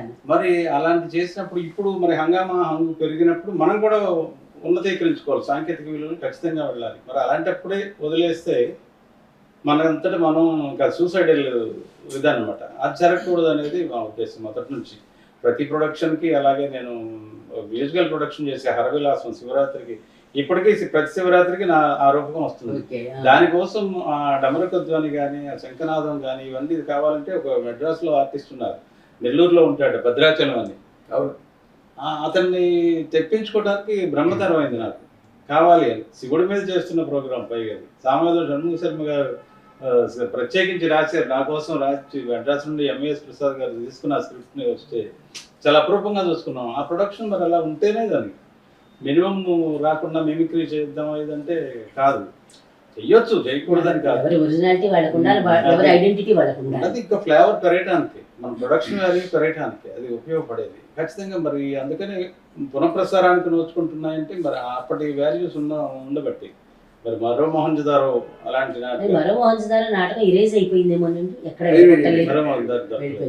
దురదృష్టం ఏంటంటే అధికారులకిను కళాకారులకి మధ్య తగాదాలు వచ్చి కొన్ని మంచి మంచి నాటకాలు కూడా వాళ్ళ అధికారులు దుర్వినియోగం చేసి వాళ్ళ యొక్క దీన్ని మొత్తాన్ని వాటిని మనకి అందరినీ కూడా చేశారు. ఇవాళ దానివల్ల సఫర్ అయింది ఎవరు? ప్రేక్షకులు, శ్రోతలు తప్పించి మిగతా వాడు కాదు. అధికారులు లాభపడింది ఏం లేదు, వాడు లాభపడింది ఏం లేదు. ఆయన హరవిలాసం అంటే నాకు అంటే అడ్డొచ్చాను అనుకోకండి. ఆనంద్ గారు పోయారనగానే ముందర ఏంటంటే మనం ఒకసారి హరహర మహాదేవ్ వెళ్దామని ఆన్ చేసాం. ఆ నాటకం ఇంచుమించు 35 వరకు బాగానే వచ్చింది. చివరికి వచ్చేసరికి అసలు ఆడియో లేదు. అదే కారణం, అది ఇప్పుడు కారణం. అసలు ఆ నాటకానికి దాచారా, అది కూడా వెళ్ళిపోతుంటే మీరు ఎవరైనా స్టోర్ చేసి అదే అప్పుడు ఏమైందంటే ఆనందగిను ఒక అధికారికి కొంచెం తగాదా వచ్చింది. తగాదా వచ్చినప్పుడు ఏం చేశారంటే ఇతను మంచి పేరు సంపాదిస్తున్నాడు, కళాకారులుగా అనవసరాలందరికీ మంచి పేరు వచ్చేస్తోంది, మిగతా అధికారులకి తక్కువ వస్తుంది అనే దుగ్ధతో ఆ అధికారి అది ఎవరికి చెప్పకుండా వెళ్ళి ఆ నాటకాన్ని రిలీజ్ చేశాడు. సగం చేసినప్పుడు ఏమైనా ఒక్కటి చేరిపోతుంది. నేను వెళ్ళి గురుగారు ఆ నాటకం అంటే ఇది కాదు నాన్న, వేరే ఉంది నమ్మద్దని చెప్పి నొక్కేశాడు. అయితే అంతకు ముందు రోజే నేను ఆ నాటకాన్ని కాపీ చేసి పెట్టుకున్నాను. కాపీ చేసి పెట్టుకున్నప్పుడు ఏమైందంటే ఆ సెకండ్ హాఫ్లో ఇంకా మీరు చెప్పారు సార్, ఆ సెకండ్ హాఫ్లో ఆ మొక్క ఇచ్చి మళ్ళీ చేయమంటే ఇంజనీరింగ్ దగ్గర ఇదే అయిపోయింది సగం. ఇంజనీర్ వాళ్ళు చేసిన తప్పిదానికి అప్పుడు సగమే మిగిలింది. మిగతా మళ్ళీ నేను తీసుకొస్తే అతకట్లా తేడాగా ఉంది, వాయిస్ ఆ రేంజ్ రావట్లా. చేశారు మొత్తమే కష్టపడి చేశారు, కానీ అది కొంచెం గణపతి నాటకాన్ని కూడా అదే జరిగింది. గణపతి నాటకంలో ఒక అధికారి చేసినటువంటి అజ్ఞానపు చర్య వల్ల ఆ నాటకం పూర్తిగా ఇదే చేయబోయే టైంలో అడ్డుపడి కాపాడడానికి రక్షించాం. కాబట్టి ఇవాళ కాస్త వస్తూ గణపతి నాటకం అప్పుడప్పుడు మనం వినగలుగుతున్నాం. కన్యాశుల్కం కూడా వెంకటేశ్వరరావు గారిది సగం ఉంది, తర్వాత మళ్ళీ వేరే వచ్చేస్తుంది. అదే కారణం అదేనండి. తర్వాత ఆర్టిస్టుల పేర్లన్నీ తప్పులు రాసేశారు, రకరకాలుగా వెళ్ళిపోయింది. ఇప్పుడు మనం వింటున్నప్పుడు అది మాకు తెలుసు, పాతకాలం వాళ్ళందరికీ మాకు తెలుసు ఈ ఆర్టిస్టులు తప్పులు చెప్తూ రేడియోలు చెప్పినా కూడా సరిదిద్దుకోకుండా ఉండి మళ్ళీ అవే కంటిన్యూ అవుతున్నాయి. ఇవన్నీ చాలా వచ్చేసేయండి. తర్వాత ఏ టేబుల్ కాపాడాల్సిన గ్రంథాల అధికారి ఉంటాడో, లైబ్రరీ అధికారి, ఆ అధికారికి ఏమాత్రం ఆసక్తి లేకపోవడం వల్ల చాలా టేబుల్ వెళ్ళిపోయాయి. కొన్ని డిజిటల్ మధ్య చేయించారు. చేయించినప్పుడు కూడా పాత టేబుల్ మిగతా చదవదానికి నేను నల్లని వాడిన నాటికి చేశాను. దానికి ఓ సంవత్సరం ఆకాశవాణి యాంగ్యుల్ అవార్డు వచ్చింది. ఆ నాటకాన్ని మళ్ళీ పునఃప్రసారం చేయడానికి 1 సంవత్సరం ఉంది, కానీ 2వ సంవత్సరం మొన్న దాన్ని తీసి మళ్ళీ బ్రాడ్కాస్ట్ చేద్దామంటే టేపే దొరకలేదు. అది ఏమైపోయిందో తెలియదు. అదిగా మన లైబ్రరీలో ఉన్నాయనికి ఆయనకి తెలియదు, మా మిగతాడికి తెలియదు, ఎవరికి తెలియదు, వదిలేశారు. ఏం చెప్తాను చెప్పండి, అలా ఉన్న రోజుల్లో మనం ఊహించగలుగుతాం అట్లా జరిగే. అలాంటి అంటే చెప్పాక అధికారులు కూడా రాను ఆ క్వాలిటీ తగ్గిపోయి కేవలం తాము ఏదో ఒక అధికారం మేము ఆకుపచ్చంగితో సంతకం పెడితే అయిపోతుంది అనేటువంటి ధోరణ ఉన్నవాళ్ళు వాళ్ళు ఎక్కువ మంది ఉన్నారు. దురదృష్టం, ప్రోగ్రామ్ మీద ఆసక్తి లేదు. అయ్యో రేడియో బతికేది కార్యక్రమాల మీద, రేడియో బతికేది కార్యక్రమాల మీద మన కార్యక్రమానికి ప్రాణం పెట్టి 10 మంది మంచి ఏదో వినిపిద్దామడం పోయి డబ్బు లేవని, లేదా కనుక ఆ ఇది చేస్తే మనకేం పేరు వస్తుంది, వాడికి పేరు వస్తే మనకేంటి ఆనందం అని ఇలాంటి దుర్మార్గమైన ఆలోచనలు వాళ్ళలో ప్రబలి ఆ కార్యక్రమాల మీద చిన్న చూపు వచ్చేసింది. మీ టైం వచ్చేసరికి మీరు ప్రిజర్వ్ చేసుకునే టెక్నిక్స్ వచ్చాయి అప్పటికి కదా? అప్పటికి ప్రారంభమైంది. అప్పుడు కొంచెం టేపులు సీడీలు లేదంటే క్యాసెట్స్ చేసుకోవడం. ఇప్పుడు ఇంకా లేటెస్ట్ వచ్చేసింది అనుకోండి, యూట్యూబ్ లో చాలా వరకు దద్దబాండా గారు చాలా వరకు ఖాళీ అయిపోయింది. అంటే కొంతమంది తెలిసి తెలియక, రామకృష్ణ గారు చెప్పింది చాలా వరకు వాస్తవం.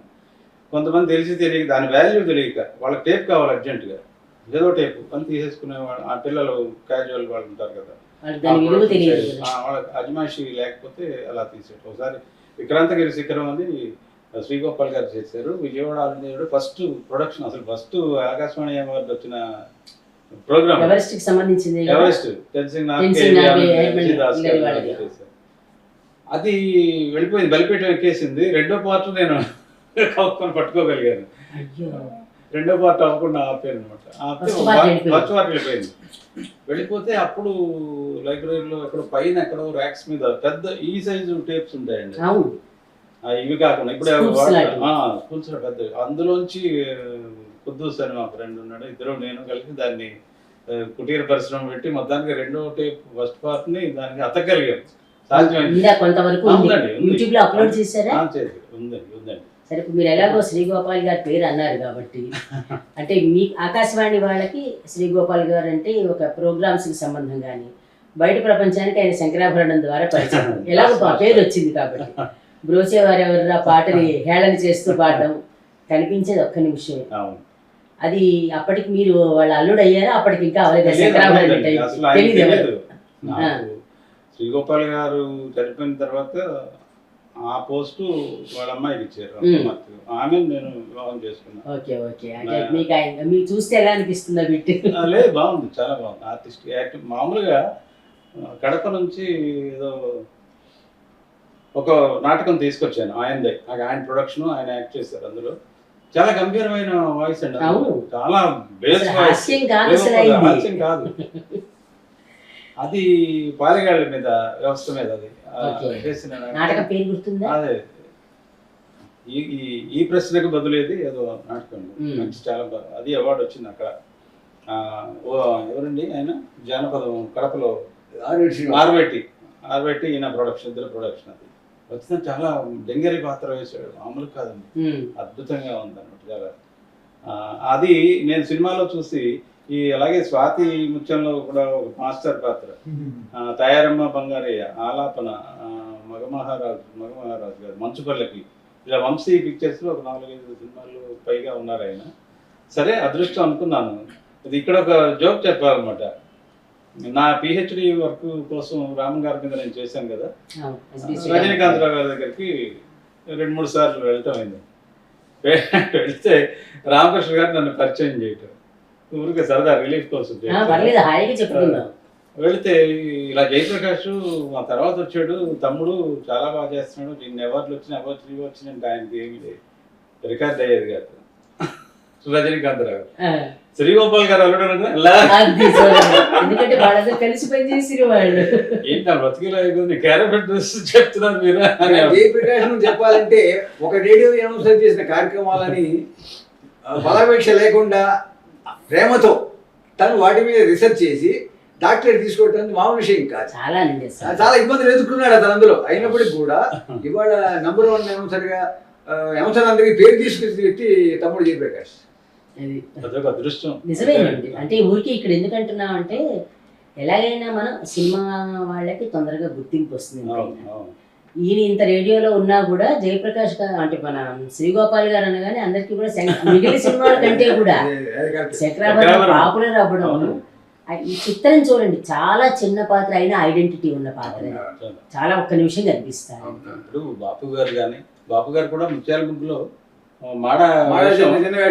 ఇంతేనండి, 2 చిన్న వేషం, అదే గుర్తుండిపోయింది అందరికి. అంతే, ఇది కూడా అంతేనండి. దాసు సంగీత మాస్టర్ దాసు పాత్ర కూడా అంతే నిడివి.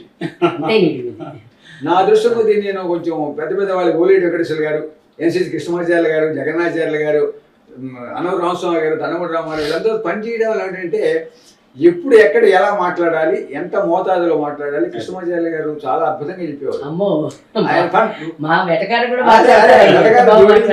చెప్పేవాడు. అప్పుడు మనం జాగ్రత్త పడేవాడు ముందే, అమ్మో జాగ్రత్త మాట్లాడిపోతే దెబ్బతిన్నామేమో మనం అని. ఎలాంటివన్నీ కూడా ఒక విధంగా చెప్పండి. ఆ పాత వాళ్ళు కొంత ఎంత టాలెంట్. మల్లిక్ గారు ఎంత హ్యూమన్ ఉండేదండి, చాలా అమాయకంగా చేతులు పెట్టుకుని ఆఫీస్కి వచ్చే ముందు దండం పెట్టి గుడికి వచ్చి 3 ప్రశ్నలు చేసేవాడు. ఆకాశవాణి చేసే లోపలికి వచ్చేవాడు. అలాంటి వీళ్ళందరితో మాట్లాడటం వల్ల కొంత నేర్చుకోగలిగేవాడి. ఆ తర్వాత సరే మా అంశాలు వాళ్ళంతా అలా జరిగింది అనుకోండి. మొత్తానికి మాకు రేడియోలో పనిచేయడం అనేది మా జీవితాన్ని మార్చేసింది. అవును. మీరు మల్లిక్ గారు అంటే చిన్న జోక్ ఉట్టి సరదాగా చెప్తారు, అంటే నాకు కూడా పరిచయం కావాలి. ఒకసారి భోజనాలు అయిపోయిన తర్వాతట చారు ఎలా ఉందని అడిగారు వడ్డించిన వాడిని. నిజానికి ఆ రోజు చారులో ఏమీ లేవుట. ఆయన అందుకని అంతా బాగున్నాయి, కొంచెం నీళ్లు తగ్గితే బాగుండేది అంటే నీళ్ళలో చారు ఉన్నవే నీళ్లు. చాలా సరదా మాట్లాడేవారు. అందుకని అందరూ కూడా అప్పుడు మాట్లాడడం చాలా హాస్యము. తర్వాత మేమంటే మీరందరూ ఆకాశవాణిలో పనిచేశారు, కానీ ఇప్పుడు ఉషశ్రీ గారి పిల్లలుగా మాకు ఎప్పుడు ఆశ్చర్యం ఏంటంటే నాన్నగారితో పనిచేసిన వాళ్ళు ఆ జనరేషన్ వాళ్ళు, మీరు ఇంకా నెక్స్ట్ జనరేషన్స్, మీరు కూడా నెక్స్ట్ జనరేషన్కి వస్తారు. శ్రీరామ్మోహన్ రావు గారు కానీ, సూరిబాబు గారు కానీ, రామన్ గారు కానీ, వాళ్ళందరితోటి ఏంటంటే మాకు పిల్లలు ఇప్పుడు కూడా కలుస్తున్నారు. అంటే అలాంటి వాతావరణం మీకు అప్పుడు ఉండేది. మరి మీకు వచ్చాక ఎలా ఉందో నాకు వాతావరణం మీదైతే తెలియదు కాబట్టి నేను మాట్లాడలేదు. అవునండి, చాలా వరకు తగ్గిపోయింది. పిల్లలందరూ ఇప్పుడు జగన్నాచారి గారు అమ్మాయి నిన్న కనిపించింది మాట్లాడేది. సూరిబాబు గారి పిల్లలు అక్క అంటే అక్కనే పిలుచుకుంటా ఉన్నారు. ఎవరు మీరు అనేది అంటే లేదు అసలు. అక్క అన్నయ్య, అత్తయ్య గారు, మావయ్య గారు పిలుచుకోవడం. క్వార్టర్స్ లో ఉంటే కొంచెం ఎక్కువ అది కంటిన్యూ అవుతూ ఉంటుంది. మాకు చిన్న ఉదాహరణ చెప్తారు. ఓ రోజు ఉషశ్రీ గారు నాన్నగారు పిలిచి, రే మా అమ్మాయి పెళ్ళి, ఇదిగో కార్డు, నువ్వు రావద్దు. ఏంటంటే నువ్వు రావకండి అన్నాడు. ఎదండి గురుగారు అన్న అంటే, బడ్జెట్ తక్కువ ఉంది, సింపుల్ గా చేస్తున్నాను, జస్ట్ మీ ఇన్ఫర్మేషన్ మాత్రమే మీకు. అది నేను బాధపడ్డా, సరదా సంతోషం తెలుసు కాబట్టి అలా గమ్మత్తుగా కొన్ని జరిగాయి. అయితే ఇప్పుడు ఒకటి మనం ఎలా నాటకాలు అనౌన్స్మెంట్స్, మీ ఇద్దరు కూడా అనౌన్సర్లు నాటకాలు కూడా. మీ నాటకాన్ని మీకు ఒకవేళ ఎప్పుడైనా అనౌన్స్మెంట్ ఇచ్చుకుని ఉంటే ఎలా ఇచ్చారో చెప్పండి ఒకసారి. నేను ఎక్కువ ఇవ్వలేదండి. మీ నాటకాన్ని మీరు ఎప్పుడు ఇచ్చుకోవాలి? నా పేరు నేను చెప్పుకోవాల్సి వస్తుందని ఎవరు ఒక ఆడపిల్లతోనే ఉంటారు, వాళ్ళే తిప్పిస్తాం. ఏదైనా నాటక అనౌన్స్మెంట్ చెప్పండి ఒకసారి. అంటే మాకు బయట వాళ్ళకి తెలియాలి కదా ఇప్పుడు, అందుకని. ఆకాశవాణి విజయవాడ కేంద్రం సమయం 3 గంటలకు వస్తుంది. మరికొంచెం సేపట్లో నాటకం ప్రసారం అవుతుంది.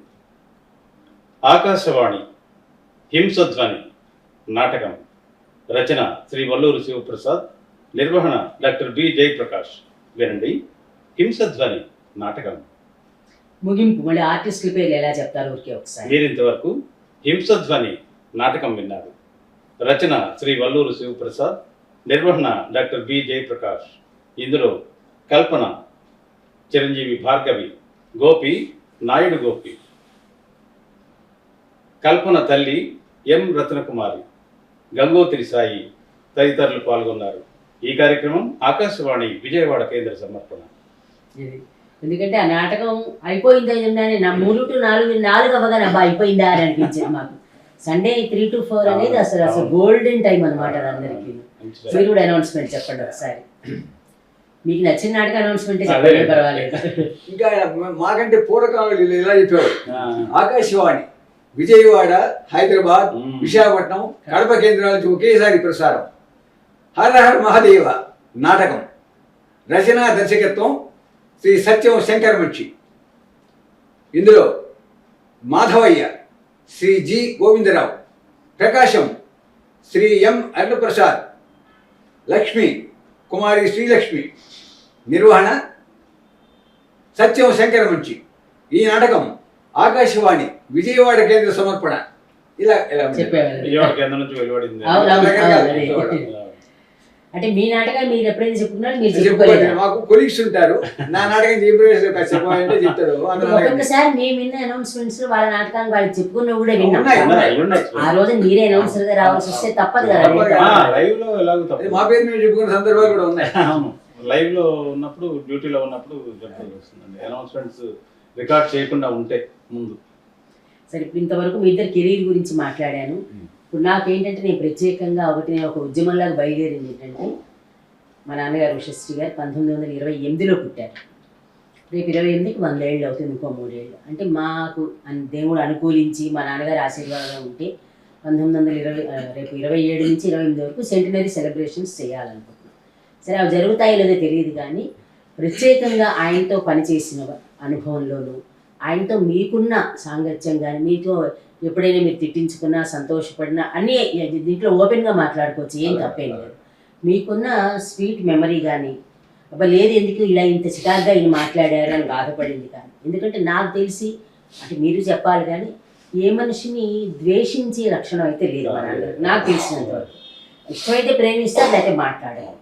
మేము అబ్జర్వ్ చేసినంత వరకు కూడా తనకి బాగా ఇష్టమైన మనిషిని ఏరా అంటారు, ఇష్టం లేకపోతే ఇంత పిల్లాడైనా ఏమండి అంటారు.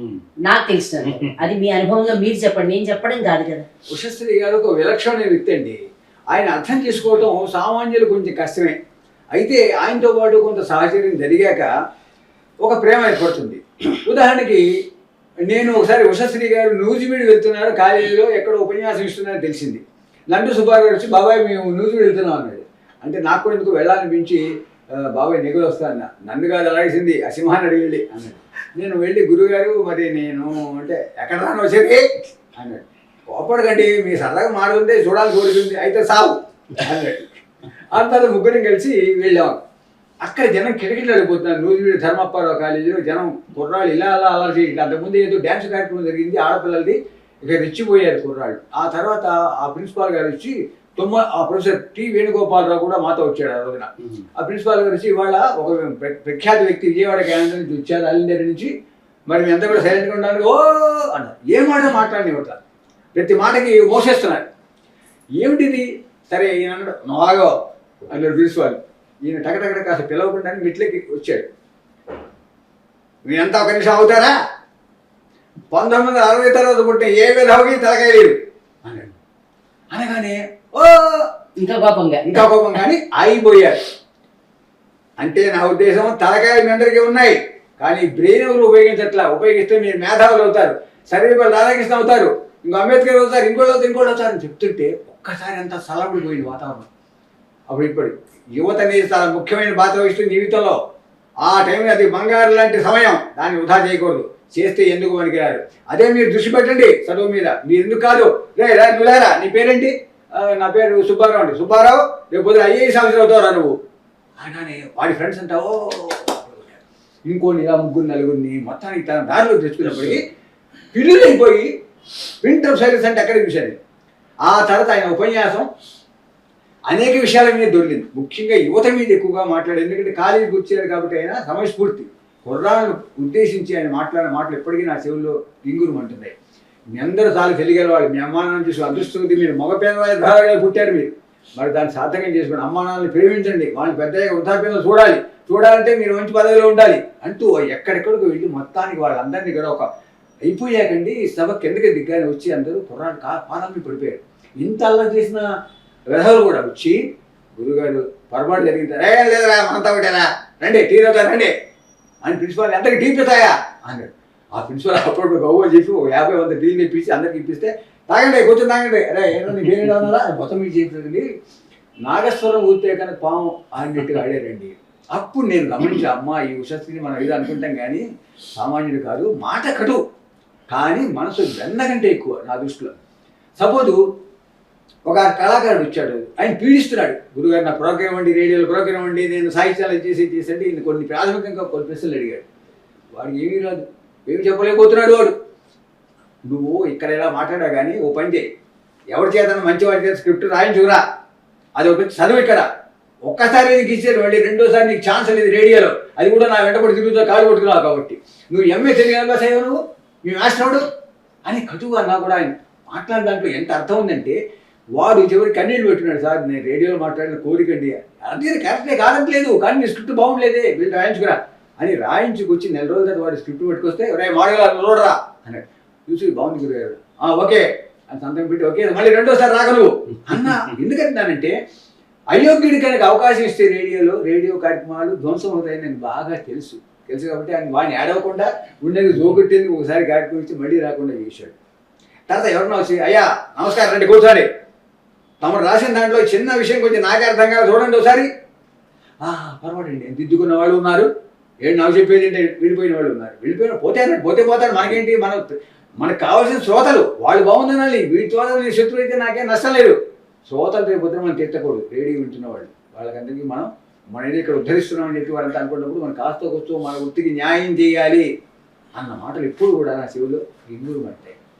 తర్వాత మీరు చెప్పాడుగా మేమంతా ఎలానే మాకేమీ బాధ ఉండేది కాదు, కోపం ఉండేది కాదు. ఎందుకంటే మా వ్యక్తి ఉషశ్రీ అనేవాడు మావాడు, మన రేడియో ఎంప్లాయీ, మన శ్రేయోభిలాషి, మనకు కావాల్సింది చెబుతున్నాడు, మన తప్పుదారులు వెళ్తున్న మనం దిద్దుతున్నాడు. కాబట్టి ఇలాంటి వ్యక్తి మనకు కావాలని ఆయన పోయినాడు రేడియో వాళ్ళు మేమంతా ఏడ్చాం. మిగతా సంగతి మాకు తెలియదు, కానీ మేమంతా కూడా 2 కన్నీటి బొట్లు కంపల్సరీగా రేడియోలో పనిచేసేవాడంతా ఆ రోజు కాచారు. మహానుభావుడు వెళ్ళిపోయాడు, ఇంకా ఉండవలసిన వాడు ఇంకా ఇలా ఉంటామంటే. అందుకని ఆ అనుబంధం మాటల్లో చెప్పేది కాదు. ముఖ్యంగా నాకు ఒక తండ్రి లాంటి వాడు. ఎందుకంటే నాలో తప్పులు దిద్ది నన్ను ఒక మంచి మార్గంలో పెట్టాడు. కాబట్టి నేను ఏనాడు ఎప్పటికీ మర్చిపోలేను. ఈ ఉషశ్రీ వల్ల ఆల్ ఇండియా రేడియో విజయవాడ అనేది మొత్తం దేశవ్యాప్తంగా మారుమోగి ఒక సంచలనం సృష్టించింది ప్రసార రంగాల్లో అనేది నిర్మోహమాటకని చెప్పగలిగిన వ్యక్తి నేను. ఇదే నాకు నాన్నగారి గురించి అభిప్రాయం. మీరు కలిసి పని చేయలేదు, కానీ మీకు ఎప్పుడైనా ఏదైనా ఎక్స్పీరియన్స్ ఉందా, లేకపోతే మీరు అనుకున్న అనుభూతి చెప్పండి. నేను అనుకున్న అనుభూతి ఎక్కువగా ఉషశ్రీ గారు ఇప్పుడు వాణిజ్య ధోరణి ఆకాశవాణికి వచ్చింది ఒక దశాబ్ద కాలం నుంచి. కానీ మరి ఆ రోజుల్లోనే ఆ దృక్పథం రేడియో ప్రసంగాల ద్వారా కానీ, నాటకం ద్వారా కానీ, సంగీతం ద్వారా కానీ సంపాదించాలి అనే ఆలోచన ఆకాశవాణికి లేదండి పూర్వకాలంలో. మరి ఉన్నట్లయితే ఉషశ్రీ గారి ప్రవచనాల మీద చాలా వ్యాపారం చేసే అవకాశం ఉండేది ఖచ్చితంగా. అంతటి విలువైనటువంటి ప్రవచనాలు వారు చేసినవి. రేడియోలోకి రాకముందు నేను జంగారెడ్డిగూడెంలో డిగ్రీ స్టూడెంట్గా ఉన్నప్పుడు ఉషశ్రీ ప్రవచన సప్తాహం జంగారెడ్డిగూడెంలో పెట్టడం జరిగింది. మరి అక్కడ మాకు రేడియోతో సంబంధం లేకపోయినా మల్లా సూర్యబాబు గారు అప్పుడు ఒకసారి ఏదో పుస్తకావిష్కరణకు వచ్చారు. ఆయన్ని సత్కరించుకుంటే జంగారెడ్డిగూడెం ఎవరైనా వచ్చారంటే మేమే క్యారెక్టర్ సాంస్కృతిక రంగంలో సాహిత్యం కానీ ఎవరైనా. ఉషశ్రీ గారిని కూడా ఆ విధంగా చిన్న వయసులోనే మరి మేము అర్హత లేకపోయినా మా కుర్రడు వచ్చి వెళ్ళి మేము ఆయన్ని సత్కరించి చేసాం. బాగా ప్రవచనాలు నడిచాయి, చాలా సత్కరించాం. అది అదృష్టం మాకు. అలాగే రామకృష్ణ గారు చెప్పినట్టు నాకు భుక్తి అయితే కాదు, కానీ నేను ఎక్కిన వేదిక ప్రతిసారి ఉషశ్రీ గారిని మిమిక్రీ చేసేవాడిని. ఇంకొక విషయం మా స్టేషన్లో ఒక ఆయన బైబిల్ బాగా చెప్పేవాడు. ఆయన ఆఫీస్కి వచ్చినా కూడా ఇది ఆఫీసు, మనం ఇక్కడ అఫీషియల్గా మిగతా విషయాలు మాట్లాడకూడదనే ధోరణి లేకుండా అస్తమానం బైబిల్ చదువుకుంటూ ఉషశ్రీ గారితో ఛాలెంజ్ చేశాడు. మీ రామాయణ గ్రంథాల్లో ఇది ఉందా, మాకు ఇందులో ఉంది అంటూ కొంచెం మాట్లాడేవాడు. మేమంతా కూడా ఇది చాలా సున్నితమైన విషయం కాబట్టి మేము ఎక్కువ కల్పించేవాడు కాదు. ఉషశ్రీ గారికి చిన్న పెయిన్ కలిగింది, బాధ కలిగింది. వీడేమిటి బైబిల్ ఇంత గొప్పదంటాడు, మన రామాయణ భాగవత గ్రంథాలు తక్కువ అంటాడు ఏమిటని ఆయన పట్టుబట్టి 4 రోజుల పాటు బైబిల్ పుస్తకాలు తెప్పించుకుని చదివి ఆ వ్యక్తిని బైబిల్లో ఓడించాడు. ఇది చాలా మరి టెలికాస్ట్ చేసి తెలియదు నాకు తెలియదు, కానీ చెప్పారంటే ఒక తెలియని విషయాన్ని తెలుసుకొని ఆ తెలిసిన వాడికంటే కూడా గొప్పగా చెప్పగలిగిన వ్యక్తి ఉషశ్రేణి నేను నా మనసుకు తోచినట్టుగా చెప్తున్నాను. ప్రత్యక్షంగా అధీకృతమైనటువంటి వాదన అది, అంతే కదా. ఐడెంటిఫికేషన్ సాధించినప్పుడు ఖచ్చితంగా వాదనలో మీరు చూసింది చెప్పారు కానీ ఊరికే బయట అనుకునే మాటలు కాకుండా స్వయంగా చూసి చదివి నేను ఫలానా అని ఆయన చెప్పగలిగారు. విధంగా శ్రీ గురుభ్యో నమః. గురుగారు, నాకు ఒక్కపొడి తినే అలవాటు ఉంది, ఆ ఒక్కపొడి తినే అలవాటును మార్చుకోవాలి, దానికి ఏమన్నా మరి చిట్కా ఉంటే చెప్తారా? అలాగే శ్రీ గురుభ్యో నమః. అయ్యా, మనిషికి ఉన్నటువంటి అలవాట్లను మార్చుకోవడం అనేది చాలా కష్టతరమైనప్పటికీ నీకు చిన్న చిట్కా చెప్తాను. ఏమిటంటే, కందిపప్పు బద్దల్ని వేయించి ఒక చిన్న డబ్బాలో పోసుకుని అవి నీ జేబులో పెట్టుకుని ఎప్పుడైతే ఒక్క పొడి తినాలనిపించిందో అప్పుడు 2 కందిపప్పు బద్దల్ని అరచేతిలో వేసుకుని మింగు. క్రమంగా ఒక్క పొడి తినే అలవాటు తగ్గుతుంది. కానీ చిక్కు ఏమిటంటే, ఒక్క పొడి తినే అలవాటు క్రమంగా తగ్గిపోయి కందిపప్పు తినే అలవాటు పెరిగిందనుకో, దాని పర్యవసానం నీ ప్రక్కన ఉన్నవాడు చెప్తాడు.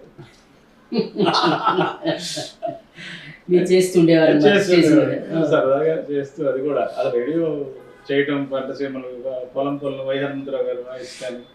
ఆశ్చర్యం ఏంటంటే, ఆయనకి మధ్యాహ్నం భోజనం చేయగానే ఒక అరగంట పడుకునే అలవాటు ఉండేది ఉషశ్రీ గారు. మేము ఈ పీబీ స్టూడియోని, ఈ ప్లేబ్యాక్ స్టూడియోని మా స్టేషన్లో ఉంది. సరిగ్గా అదే టైంలో పసిరిబండ్ల కార్యక్రమం, ప్రాంతీయ వార్తలు ఇవన్నీ వరుసగా వస్తాయి. ఈయన వచ్చి మా దగ్గర కూర్చొని ఏం చేస్తున్నారా, అయ్యా డ్యూటీ ఎంత తెలియదు ఉంది, 5 వెళ్తున్నా. సరే, ఇక్కడ నేను సేన స్థితిలో ఉంటాను, నన్ను లేపకు అని పడుకునేవాడు. పక్కన అలా పడుకునేవాడు. పడుకున్నవాడు ఊరుకోకుండా అది మొదలెట్టాడు. నేను Sound వస్తుంది. గురుగారు లైవ్ చెప్పాలి కదండి మీరేంటి చెప్పరా నెమ్మదిగా.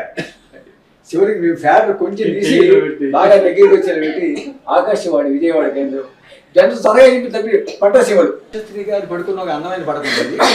ఆయన మేము ఒప్పుకునేవాళ్ళం పడుకుంటే అడ్మిట్ ఎవడైతే మాట్లాడలేదు పడుకునేవాడు. అది చిన్న గురుగారు చిన్న గురక మమ్మల్ని ఇబ్బంది పెడుతుంది పడుకుంటే అభ్యంతరం లేదంటే నా నిద్ర 20 నిమిషాలు ఏ విధంగా వచ్చినా లేపకుండా 3 రోజు డైరెక్ట్గా వచ్చాడు కొట్టు. ఆయన కూడా కష్టం మంచి వ్యక్తి. ఎవరు అని అడిగాడు నేను అంటే ఉషశ్రీ అన్న ఇది తుమ్మి చూశాడు అని బాబు ఏమన్నా ఎవటో వచ్చింది ఎల్తీ వచ్చాడు లోపలికి అన్న ఎల్తీ వచ్చి అంటే పోయాడా డోరు ముందుకు పోయాడు అన్న. ఇవన్నీ మసలమైన జ్ఞాపకాలు ఇవన్నీ. అందులో మాకు ఒక ఆనందం ఉండేది. ఆయన గొరక బిడ్డ కూడా గొరక నెమ్మదిగా నిలబడకుండా అడ్డం పెట్టి అనౌన్స్మెంట్ చెప్పేసేవాడు అనమాట. తొందరగా అదే ఎక్కువ చెప్పకుండా తొందరగా చెప్పేసేవాడు. మూసేసేవాడు ఫ్యాటర్ పడుకునేవాడు. అట్లా మళ్ళీ అయిపోగా టైం లేదు వెళ్ళిపోయేవాడు. అలాగే గమ్మత్తుగా ఉంటుంది. ఎవరప్పుడు ఆ డైరెక్టర్ గారి పేరు చెప్పొచ్చా? డైరెక్టర్ పేరు వద్దులే. అయితే తర్వాత నేను విన్నట్టుగా మీ దగ్గర ఎవరి దగ్గర విన్నది శ్రీనివాసన్ గారి రిటైర్మెంట్ టైం. అది నేనే. శ్రీనివాసన్ గారు అందరికీ కూడా ఆప్తవద్దు చెప్పాక శ్రీకాంతరావు గారి తర్వాత శ్రీనివాసన్ గారి మీకు గ్లోరీ తీసుకొచ్చిన వ్యక్తి. ఆయన అందరూ నిర్మూలంగా చెప్పచ్చు. అందరూ సందేహాలు చాలా మంది వచ్చాడు. రకరకాల డైరెక్టర్లు ఉన్నారు వెళ్ళిపోయారు. కొంతమంది అధికారులు చూపించిన వాళ్ళు ఉన్నారు. అయ్యూబ్ అని శివప్రకాశం అని వాళ్ళంతా అధికారులు చూపించి వెళ్ళిపోయారు. కులకర్ణ అని ఒక ఆయన వచ్చాడు. ఆ తర్వాత శ్రీనివాసన్ గారు వచ్చినప్పుడు శ్రీనివాసన్ గారు అందరితో కూడా క్లోజ్గా ఉండేవాడు. ఆయన మనిషిని చూడగానే స్కాన్ చేసేవాడు. దీనికి పనికొస్తాడు. జయప్రకాశ్ అనేవాడు నాటకం ప్రొడ్యూసర్ పనికొస్తాడు. మాడుగుల రామకృష్ణ ఏదో నాటక రచన పనికొస్తాడు. ఇట్లాగా అంచనా వేసుకుని దాని ప్రకారం ఆయన మనందరినీ కూడా ఎంకరేజ్ చేశాడు. ఆయన రిటైర్ అయ్యే రోజు వచ్చింది. వేస్తే మా క్యాంటీన్ వెనకపక్క శుభ్రంగా బాగు చేయించి అక్కడ పెండాలు వేయించి ఫంక్షన్ పెట్టాం. సరే సాయంకాలం చాలా గంభీరంగా వచ్చాడు ఉషశ్రీ గారు కూడా. లుంగినే కదా లుంగి పొడగాటి జుబా వేసుకుని వచ్చాడు. వచ్చి సరే అందరూ మాట్లాడుతున్నారు పెద్ద పెద్ద వాళ్ళంతా. ఇప్పుడు ఉషశ్రీ గారు మాట్లాడతారు అనగానే శ్రీనివాస గారు ముందుకు వంగి ఏం మాట్లాడతారు నా గురించి చూశాడు. వచ్చి బోర్మని ఏడ్చాడండి మైక్ దగ్గర. ఏనాడు ఉషశ్రీ గారు ఏడవటం మేము చూడలేదు అని. సరే కొంచెం సర్దుకున్నాడు. సర్దుకుని ఇవాళ ఆకాశవాణికి ఒక దుర్దినం, ఒక మేధావి కార్యక్రమాల పట్ల అనురక్తి ఉన్నటువంటి వ్యక్తి వెళ్ళిపోవడం అనేది చాలా బాధాకరం. ముందు ఎవడొస్తాడో ఎవడు చేస్తాడో తగలేస్తారో తెలియదు మనకి. ఇలాగే మాట్లాడాడు. మొహమాటలా కూడా మాట్లాడాడు. కనుక నేను చాలా బాధపడుతున్నాను ఇవాళ అంటే శ్రీనివాసన్ గారు లేచి ఉషశ్రీని బాగా కవరించుకుంది. అయ్యనే ఏడ్చాడు. శ్రీనివాసన్ గారు కూడా ఏడ్చాడు. దాంతో మీ అందరం ఏడ్చాం. పాదాబంధనం నిజంగా అలాంటి స్టేజ్ రేట్ని ఎక్కడ చూడలేదు. అంత గొప్ప రిటైర్మెంట్ ఫంక్షన్ ఎవరికీ జరగలేదు. ఎందుకంటే అందరూ ఏడ్చిన వాళ్ళు. ఆయన వెళ్ళిపోతున్నాడు మహానుభావుడు. రేపటి మన ఇంట్లో తల్లిదండ్రులు చనిపోతే ఎలా ఏడుస్తాం అట్లా ఏడ్చాం మేము. అడ్డొచ్చాను నేను జాయిన్ అయ్యేటప్పటికి లేరండి శ్రీనివాసన్ గారు. మీకు తెలియదు, వినటమే తప్పితే రజనీ గారే లేరు. అయితే ఒకరోజు నేను మధ్యాహ్నం డ్యూటీలో ఉండగా క్యాంటీన్కి వెళ్ళి టీ తీసుకుని వస్తున్న టైంలో ఒక వైట్ ధవళ వస్త్రధారి నిలబడి ఉన్నారు. ఆయన ఒక ఆయన వైట్ హెయిర్ కలర్, చుట్టూ జనం. ఎవరో పొలిటీషియన్ వచ్చారు ఏదనుకో, నాకెవరో తెలియదు. ఎవరయ్యా అని ఎంక్వైరీ చేస్తే ఆయన శ్రీనివాసన్ గారు. అప్పటికి ఇక్కడ నుంచి వెళ్ళిపోయి చాలా సంవత్సరాలు అయింది. అలాంటి వ్యక్తికి వస్తే మరి అంత నీరాజనాలు పడుతూ వెళ్లకుండా అందరూ లంచ్ టైం నేను చెప్పేది అందుకని సార్ 1:20 ప్రాంతీయ వార్తలు, 1:30 మళ్ళీ ఈ 10 నిమిషాల్లో నేను క్యాంటీన్కి వెళ్ళి వచ్చేస్తాను. వచ్చేటప్పుడు భోజనం టైం అందరికి ఎవరో వెళ్తాను ఆయన చుట్టూ ఉన్నారు. ఇలా ఉండాలి, అది అధికారి కాదు కావాల్సింది ఆల్ ఇండియా రేడియోకి ఆర్టిస్ట్ కావాలి అని నేను అనుకున్నాను. ఆర్టిస్టే ఉండాలి, అధికారి కాదు. మరి అసలు రిటైర్ అయ్యి వెళ్ళేటప్పుడు చాలా మంది నిశ్శబ్దంగా వెళ్ళిపోయారు. చాలా మంది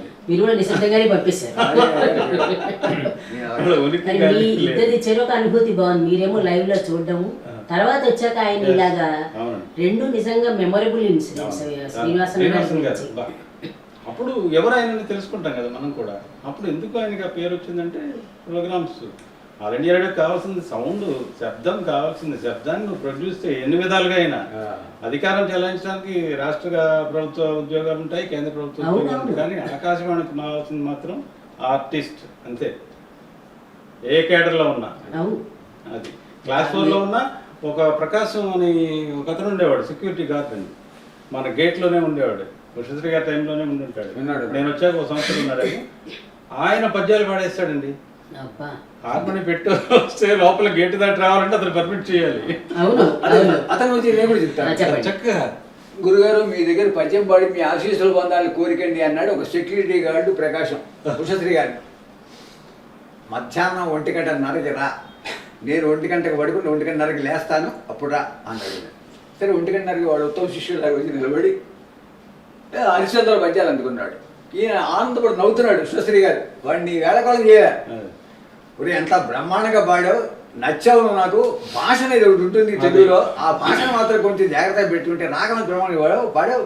ఆ భాషను ఎవరి దగ్గర పెద్దవాళ్ళకి నేర్చుకుని పాడు, పైకి వస్తావు పో, మళ్ళీ రాగం. అదే హార్మోనియం పెడుతుంది చెప్తాను. అది ఆర్టిస్ట్ కావాలనేది అందుకని ఆ తపన ఉండాలి. ఎక్కడ స్టూడియో గార్డ్ అయినా స్టేషన్ డైరెక్టర్ అయినా అసలు ప్రోగ్రామ్కి సంబంధం లేదు, స్టూడియోకి సంబంధం లేకుండా కేవలం సంతకాలు పెట్టడానికి మెమోలు ఇవ్వడానికి అంటే అక్కడికి అక్కర్లేదు. అసలు వేస్ట్ అండి, మెమోలు ఇచ్చి ఏం సాధిస్తారు? ఏ ఉద్యోగులైనా అనుకుంటాను. ఇప్పటికీ ఎందుకు చెప్పుకుంటున్నారు? దక్షిణ భారతదేశంలో ఆనాడు చేసిన భక్తి రంజని దక్షిణ భారతదేశంలో అన్ని స్టేషన్స్ తీసుకునేవారు, అన్ని రాష్ట్రాలు. అదే వింటున్నారు. అది ఆ ఖ్యాతి నిలబెట్టాలి మనం, ఖ్యాతినైతే. ఎంతమంది కళాకారులు పనిచేసినా ఇలా వేళ్ల మీద లెక్క పెట్టేటువంటి వాళ్ళు కొంతమంది ఉన్నారు. అందులో ఉషశ్రీ ఎక్కడికండి, అందులో సందేహం లేదు.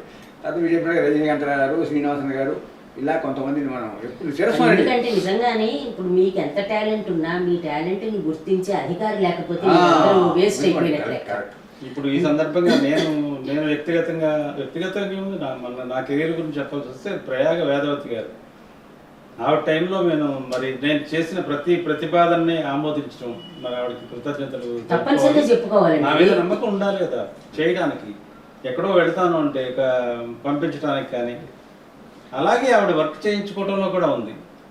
అదే కోనసీమ తుఫాన్ అప్పుడు సూర్యప్రకాష్ నేను డిఓ అండ్ అనౌన్సర్గా ఉన్నాం, ట్రాన్స్మిషన్ చేస్తూ మా ఇద్దరికి అప్పటికి అవివాహితులం. అయితే మీరు ఉంటే ఎవరు ఇస్తారు మేడం మాకు, మా భోజనం ఏంటి, మా పరిస్థితి అంటే సూర్యప్రకాష్ మెల్లగా అనకు గౌకుని పొరపాటు తెచ్చేస్తుంది ఆవిడ క్యారేజ్.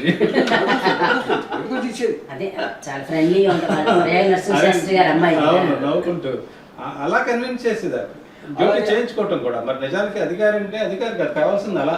అది అలాగే ఆకాశవాణి చరిత్ర తీసుకున్నప్పుడు శ్రీనివాసన్ గారి శిష్యుడుగా ఆయన వాటిలో అడ్మినిస్ట్రేషన్లో నెంబర్ 1గా పేరు గడించిన వ్యక్తి పాండంగారావు కూడా ఓ పక్క అడ్మినిస్ట్రేటర్గా ఎంత స్పీడ్గా చేసేవాడు, కళాకారుడిగా కళాకారులు ఎంకరేజ్ చేయడం కానీ వాళ్ళని ప్రోత్సహించడం కానీ నాటకం శ్వాసించాడు.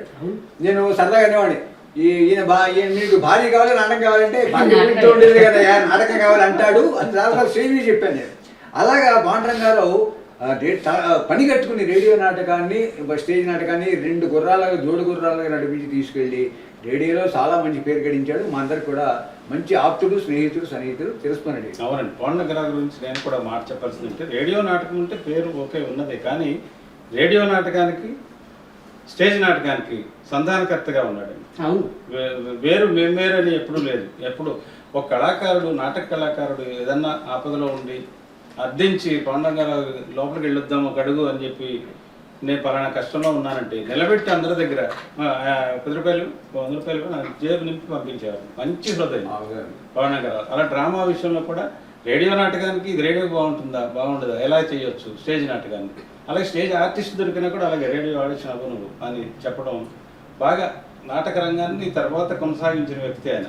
బందా కనకలింగేశ్వర పేరు చెప్తారు ముందు. ఆయన కూచిపూడి యక్షగానాలను కూడా మరి సర్దీకరించి చాలా కార్యక్రమాలు చేశారు.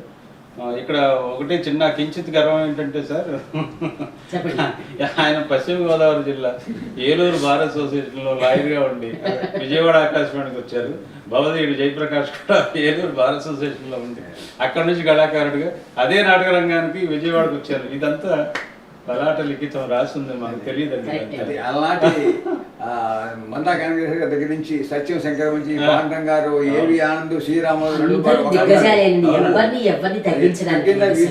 అలా ఒక స్థాయిలో తీసుకెళ్లి రేడియో నిలబెట్టినటువంటి రేడియో అదే స్థాయిలో ఫైనల్గా ఓ మెట్టు దిగిందేమో అని వాదాగా అనిపిస్తుంటే అప్పుడు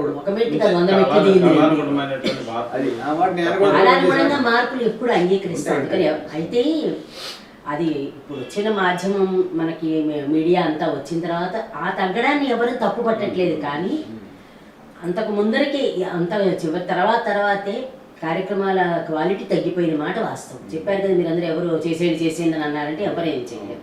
ఈ సంస్థాగతమైన ఇబ్బందులు కూడా చాలా వరకు అదే అందుకే చెప్తున్నాను, మిమ్మల్ని తప్పు పట్టడానికి లేదంటున్నాను. అంటే వాస్తవం లేదనే నేను అంటలేదు, కానీ సంస్థాగతమైన ఇబ్బందులు ఇప్పుడు ఒక కాన్ఫరెన్స్ హాల్లో ప్రోగ్రామ్ మీటింగ్ అంటే 2-3 నిలబడి ఉండాల్సి వచ్చేది. కాన్ఫరెన్స్ హాల్ నిండిపోయి ఇప్పుడు అసలు ఖాళీ కదా, అసలు ఖాళీ. ఇప్పుడు 2-3 ఉంటున్నారు. నిలబడి ఇద్దరు కూర్చోవడమే. అది మరి ఆ అధికారులు ఢిల్లీ స్థాయిలో ఆలోచించాలి. దాన్ని మేము ఖచ్చితంగా రిప్రజెంట్ చేయబోతున్నాము మా పార్లమెంట్ సభ్యుల ద్వారా. ఎందుకంటే ఒక డ్రామా వెళ్ళటం లేదు కనీసం. ఇప్పుడు ఒక ప్రోగ్రామ్ ఎగ్జిక్యూటివ్ లేదు, ఒకే ఒక ప్రోగ్రామ్ ఎగ్జిక్యూటివ్ ఉన్నారు విజయవాడకి. ఎంత దారుణం, బాధపడాల్సి. కళకళలాడిపోతుంది. రేపు మేలో జూన్లో తను రిటైర్ అయిపోతే లేరు, డిఓలే ఉన్నారు ముగ్గురు డ్యూటీ ఆఫీసర్స్. ప్రోగ్రామ్ ఎగ్జిక్యూటివ్ అని లేదు. పై క్లస్టర్ ఆంధ్రప్రదేశ్ హెడ్గా చేశారు విజయవాడ ఆకాశవాణిని. ఆ ఇబ్బందులు మరి ఇక అది రిప్రజెంట్ చేయాలి. మన్ కీ బాత్ అని ప్రధానమంత్రి గారు రేడియోకి ఎంత ప్రాధాన్యత ఇస్తున్నారు, మరి అది ప్రాక్టికల్ గా చూపించాలి. తెలుగు ప్రసారాలు మనకు ఒక చరిత్ర ఉంది, మనకు ఒక ఘనకీర్తి ఉంది. అది రిలే స్టేషన్ కాదు, ఇది మనం ప్రొడ్యూస్ చేసి అది నేషనల్ ఇంటర్నేషనల్ అవార్డ్స్ వచ్చినటువంటి ఈ సందర్భంగా అవార్డులు అన్నారు కాబట్టి ముగింపులోనే అడుగుతాను, మీకు వచ్చిన అవార్డులు, మీ అవార్డులు కూడా ఒకసారి. నాకు పెద్దగా అవార్డులు అంటే నేను ఇతరుల దగ్గర పనిచేశాను. బట్టు నేను కలిసి 2-3 కార్యక్రమాలు చేసినప్పుడు అవార్డులు వచ్చి ఢిల్లీ తీసుకోవడం కూడా జరిగింది. నా మటుకు నేను విడిగా నల్లనవాడనేటువంటి ఒక నాటికని ఇచ్చాను, దానికి ఒక గుర్తింపు వచ్చింది ఢిల్లీలో. అది నేను పెద్దగా అంతవరకు నేను సరిపెట్టుకున్నాను. మంచి నాటకం నల్లనవాడు, చాలా ఒక్కొక్కళ్ళకి ఒక్కొక్క లైన్ లోకి వెళ్తారు. ఇందా మనం అనుకున్న దృశ్యం కనిపించాలి. నల్లనివాడు స్ట్రగుల్ పడటం ఇప్పటికీ కళ్ళ ముందు కదులుతున్నట్టుంటుంది అన్నట్టు ఆ దృశ్యం. అలా మంచి సబ్జెక్ట్ అండి. జయప్రకాష్ తర్వాత ఆకాశవాణి ఖ్యాతిని ఇనుడం చేశాడు తన కార్యక్రమాల ద్వారా. చెప్పు. అందుకని ఆయన మీ అవార్డులు కూడా అంటే మీరు ఇందాక 1-2 ప్రస్తావించారు. అంటే ఈ మాటల విషయం వస్తే నాకు పొగుడుకునే కంటే కటవగా ఉండే 2 మాటలు కూడా చెప్పాల్సి వస్తేమో ఎక్కడో చెప్పలేదు ఈ మాటలు. 8 అవార్డులు వచ్చాయి నాకు. రానివే ఎక్కువ ఉన్నాయి. రానివే చాలా మంచి ప్రొడక్షన్. ఈ ఓపెన్గా ఒక్క విషయం నేను ఇక్కడ మాత్రం కరాఖండిగా వాళ్ళు చెప్పదలిచాను. ఏమిటంటే ఢిల్లీ ఆకాశవాణి భవన్లో తెలుగు వాళ్ళు లేకపోతే నాకు 17 అవార్డులు వచ్చాయి. అంతేనండి, ఇంత మించి చెప్పేది లేదు. చేసిన ఇప్పుడు నాకు భగవంతునికి భక్తునికి అనుసంధానమైనది ఫలానా ఏదో అంటాం. 11 సెకండ్లు 12 సెకండ్లకి ఆకాశవాణి ఎంత వసూలు చేస్తుంది వాళ్ళ దగ్గర నుంచి అని నాకు ఎప్పుడు ఉంటుంది. అలాంటిది మనం అరగంట ఫీచర్ చేసామంటే అంత వాల్యూ ఉండాలి, అంత స్థాయి ఉండాలి అని నమ్మినవాడిని నేను. ప్లస్ ఒక మెసేజ్ వెళ్ళాలి సొసైటీకి. వేస్ట్గా ఉపుసుపోక చేసే కార్యక్రమం కానే కాదు, ఖచ్చితంగా సామాజిక ప్రయోజనం ఉండాలని నమ్మినవాడిని నేను. త్రికరణ శుద్ధిగా నమ్మాను, ఆచరించాను, ఖచ్చితంగా సాధించాను చాలా వరకు అలాంటివి. మరి అలాంటి ప్రోగ్రామ్స్ని చివరికి చాలా మంచి కార్యక్రమం మిలిటరీ మాధవరం మీద చేసాం. అది వందే మాధవరం దాని టైటిల్. మేరా ఇస్రో మహాన్, ఇస్రో మీద చేసాం. అలాగే సఫాయి కార్మికులు ఇలా ఒక చోటని కాదండి, అన్ని చోట్లకి ఆకాశవాణి తీసుకెళ్ళాను. ఆకాశవాణి మోనోగ్రామ్ అంటే కేవలం ఎక్కడో వేదికల మీద ఉంటాం కాదు, సామాన్య ప్రజల దగ్గరికి కూడా వెళ్ళాలి అని చెప్పి వీధి పాలల మీద చేశాను. నీలి ముగ్గులు అని వచ్చేసి ఇలాగ వచ్చిన వాటికంటే రానివే చాలా ఎక్కువ. 17 రావాల్సి 8 వచ్చాయి. 8 వచ్చాయండి. 17 రావాలని మనం గంపగుత్తుగా కోరుకోవటం కాదు. ఎవరైనా పునఃప్రసారం అయితే వింటే ఖచ్చితంగా అది ద్రవించేలా ఉంటుందండి మనసు. అలాంటి ప్రోగ్రామ్సే చేశాను నేను తప్పనిసరిగా. అబ్దుల్ కలాం గారు ఆయన కెరీర్ పినమనేని వాళ్ళ ట్రస్ట్ కోసం ఆయన వచ్చినప్పుడు వేదావతి గారు నేను వెళ్ళి కలిసి ఆయన మీద ఒక బయోగ్రఫీలా చేద్దామంటే ఆయన వేరే సలహా ఇచ్చారు నాకు. ఏంటంటే మీరు పేపర్ బాయ్ నుంచి సైంటిస్ట్గా ఎలా ఎదిగారు, ఇది సార్ మా కాన్సెప్ట్ అని అడిగితే, ఇది కాదు మీరు చేయాల్సింది పృథ్వీ మెస్సైల్లో వాడిన మెటీరియల్ని తీసి స్టంట్ తయారు చేసాం నేను, doctor Somaraju, Hyderabad care hospital Somaraju గారు. దీని మీద చేయండి బాగుంటుంది అన్నారు. అప్పుడు నేను చేసిందంటే మనసంటూ ఉంటే నా కాన్సెప్ట్. మనసంటూ ఉంటే 3 ఇన్సిడెంట్స్ తీసుకుని ఆ 3 ఎలా విజయం సాధించారు, అందులో ఈయన పేపర్ బాయ్ నుంచి ఎలా ఎదిగాడు అని. దీనికంటే ఇది అవసరమైంది. ఎందుకంటే హార్ట్ ఆపరేషన్లో మనం డిస్పోజబుల్స్ ఇవన్నీ కంటే వాటికే ఖర్చు ఎక్కువ అవుతుంది. స్టంట్ దిగుమతి చేసుకుంటున్నాం మనం. ఆ స్టంట్ ఒకటే 50,000 70,000 ఉన్న పరిస్థితి ఆ రోజుల్లో. 97 98 98. మరి మేము ఈ పృథ్వీ మెస్సైల్లో వాడిన మెటీరియల్ తీసి అప్పుడు డిఆర్డిఏలో చేస్తారు కలాం గారు. ఇది చేస్తున్నాం కనుక 22,000కి మనం ఈ స్టంట్ ఇస్తున్నాము. అది కలాం రాజు స్టంట్ దాని పేరు. అని చెప్తే, సార్ మరి మేము ఓకే మీది రికార్డ్ చేసుకుంటున్నాము, కానీ సోమరాజు గారిని ఎలా పట్టుకుంటాం మేము వెళ్ళి అంటే, నేను చెప్తాను మీరు వెళ్ళండి అంటే, వేదవతి గారు పక్కనే ఉన్నారు కదా, ఆవిడ ఓకే చేశారు. అప్పుడు కర్నూలు వెళ్ళి, కర్నూలు వారోకల్లు మండలం ఫాతిమా బి అనే సర్పంచ్, ఆమె ఉత్తమ సర్పంచ్గా యుఎన్ఓ జనరల్ సెక్రటరీతో డిన్నర్ తీసుకున్నారు. అప్పుడు ఆ స్టోరీ ఒకటి తీసుకున్నానండి. కలాం గారు అప్పుడు కర్నూలు వెళ్ళి ఆమెను ఇంటర్వ్యూ చేసి, ఫాతిమా బి అనే సర్పంచ్ని, అక్కడి నుంచి హైదరాబాద్ వచ్చి కేర్ హాస్పిటల్కి వెళ్ళి ఇలా కలాం గారు అంటే ఇమ్మీడియట్గా అందరూ కర్నూలు పెద్ద రాజకీయవేత్తలు అందరూ వెయిటింగ్లో ఉండగా మాకు లోపలికి రమ్మని ఇంటర్వ్యూ ఇచ్చారు ఆయన సోమరాజు గారు. అలాంటి వాల్యుబుల్ చేసాము. కలగా కృష్ణమోహన్ చేత దాని కాన్సెప్ట్ పాట రాయించి, అతని సంగీతం అంటే నాకు బాగా ఇష్టం. అలా ఆ రీవర్బ్ వచ్చేలాగా మనసు అంటూ ఉంటే అది మొకటంగా ఉంటుంది రాయమంటే చక్కగా రాసి ఇంత వర్క్ చేసామండి 1998లో. నూజివీడు జిఎం హాస్పిటల్ అని, ఆ హాస్పిటల్లో ఒక సెకండ్ ఇష్యూ డెలివరీ అయ్యేటప్పుడు ఎరిథ్రోబ్లాస్టోసిస్ ఫిటాలస్ ఏదో దాని డిసీజ్ పేరు. ఆ సెకండ్ ఇష్యూ అయితే O positive O negative blood ఉన్న వాళ్ళకి ఈ బ్లూ కలర్, అప్పటికి ఇంకా ఇంక్యుబేటర్స్ అవి రాలేదు అనుకుంటున్నాను, అది 48 అవర్స్లో బ్లడ్ ట్రాన్స్ఫ్యూజన్ చేయాలి. 24 గంటలు దాటిపోయిన తర్వాత వీళ్ళంతా తిరిగి ఎక్కడికి వచ్చారు, ఒక హాస్పిటల్కి, జిఎం హాస్పిటల్. అక్కడ ఏం చేయాలి, ఇంకా 20 అవర్స్లో బిడ్డ చనిపోతుంది. అప్పుడు డాక్టర్ కేరళ ఆవిడ, ఆంధ్ర కూడా కాదు, ఆమె బ్లడ్ ఇచ్చి పిల్లాన్ని బతికించింది. ఆ ఇన్సిడెంట్ ఫాతిమా బి కాలం గ్రామం, కర్నూలు జిల్లా. ఆ ఇన్సిడెంట్ కలాం రాజు స్టెంట్, ఆ స్టెంట్ ఎట్లా చేస్తారు, మనకి ఇండియాలో వస్తుంది ఇప్పుడు స్వదేశీ అని 3 ఇన్సిడెంట్స్ కలిపి మనసు అంటూ ఉంటే, దేనికి మొగటం పాట రాయించి కృష్ణమోహన్ చేత పాడించి, సురేఖామూర్తి వాడు మన రామాచారి వాళ్ళని పిలిచి అంతగా మరి తపన పడి చేసిన ప్రోగ్రామ్స్ మేము ప్రత్యక్షంగా ఢిల్లీ వెళ్ళి మా అనౌన్సర్స్ సంస్థాగతంగా ఉన్నటువంటి సమ్మె కోసం వెళ్ళి ఢిల్లీలో అటెండ్ అయినప్పుడు నేను కృష్ణ శాస్త్రి ఆ అవార్డ్స్ మెటీరియల్ వెళ్ళే రూమ్కి వెళ్ళాము. ప్రత్యక్షంగా చూసాము. ఆకాశవాణి విజయవాడ పార్సిల్ అలానే ఉంది, ఓపెన్ కూడా చేయలేదు. అది మేము ప్రత్యక్షంగా చూసాము. ఆ లాగ్ బుక్ ఉంటుంది. మళ్ళీ ఇంకా అక్కడికి తప్పు చెప్తున్నాడు ఏమో అతనని చెప్పి అతను అడిగితే ఇన్ఛార్జ్గా ఉన్నవాడు స్టోర్స్, ఈ రిజిస్టర్లు ఎంటర్ చేస్తారు సార్, బయటకు వెళ్ళినవి బయట తెచ్చినవి ఇది కూడా చూడండి అంటే చూసింది. ఏం లేదు మంది అలా, మన పార్సిల్ మనకు అలా ఉంది. అప్పటికి తెలుగువారు అక్కడ ఉన్నారు, మనవారు. చూడండి అందులో ఏముందండి, మనకేముంది, ఎంత కష్టపడే ఒక ప్రోగ్రామ్ 20 minutes టైం అది ఇంత చేస్తే. ఆ మనసు అంటూ ఉంటే కాన్సెప్ట్ ఒక 8 నెలలు నన్ను పీడించింది.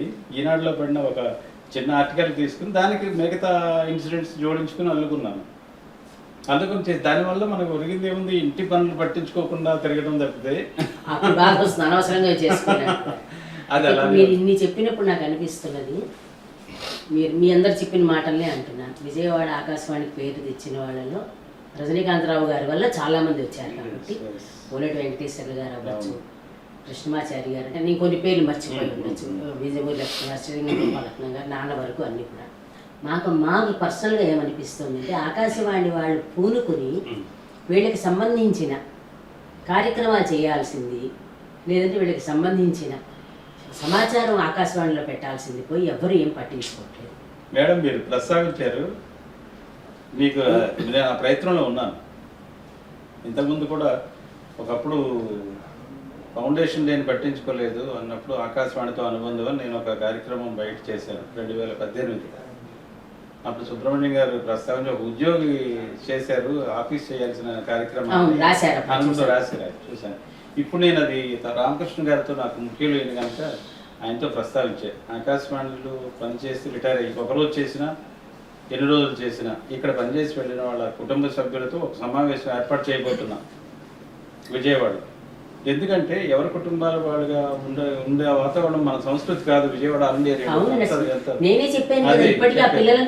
కనుక ఇప్పుడు దూరం అయిపోతున్నారు కనుక వాళ్ళని కలుపుదాం.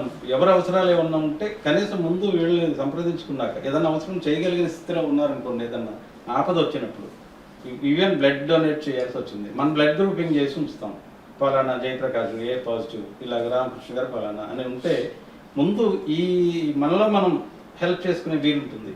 ఒక ఆకాశవాణి ఆ కింద ఉన్నాం కనుక, మనం ఆ నీడలో ఎదిగాం కనుక ఇలా చేయాలనేది ఒక తలంపుతో ఉన్నాను నేనే దానికి మంచిది, నాకు తెలియకుండా అనుకోకుండా అన్నాను. ప్రస్తావించారు. ఎందుకంటే ఒక ఆకాశవాణిలో రజనీకాంతరావు గారి విగ్రహం పెట్టాలి, అదే లేదు అసలు. నిజానికి అసలు ఆయన చేసినంత సేవ ఎవరు చేయలేదు. ఒక శ్రీనివాసన్ గారు మీరు చెప్పారు, మీరందరికీ మీ పేర్లకి మీకు గుర్తింపు రావడానికి వాళ్ళే కారణం. తర్వాత మీరే చెప్తున్నారు, వచ్చారు సంతకాలు పెట్టారు, మెమోలు ఇచ్చారు, వెళ్ళిపోయారు అని. అందుకని మేము కూడా చిన్నప్పటి నుంచి ఆకాశవాణి బాలానందంలో పాడుతూ పెరుగుతూ వచ్చి, తర్వాత నాన్నగారు పూర్తిగా అక్కడే ఆకాశవాణి అంటే నాన్న అంటే ఆకాశవాణి అలాగా అయిపోయిన ఇది. కాబట్టి మా మనసులో ఉండే బాధ కొద్ది అన్నాం అది. మీరు తప్పనిసరిగా మీరు అనుకున్నట్టుగా విజయవాడ ఆకాశవాణి గొప్పతనాన్ని మళ్ళీ ఒకసారి, అంటే కార్యక్రమాలు చేయలేకపోవడం అదంతా మీకు అది వేరు అనుకోండి, అది నేనేం చెప్పను, అదంతా అధికారికంగా కుటుంబాల మధ్య ఒకసారి మళ్ళీ ఒక ఇలాంటి ఒకసారి రీయూనియన్ లాగా, అది మంచి ఆలోచన.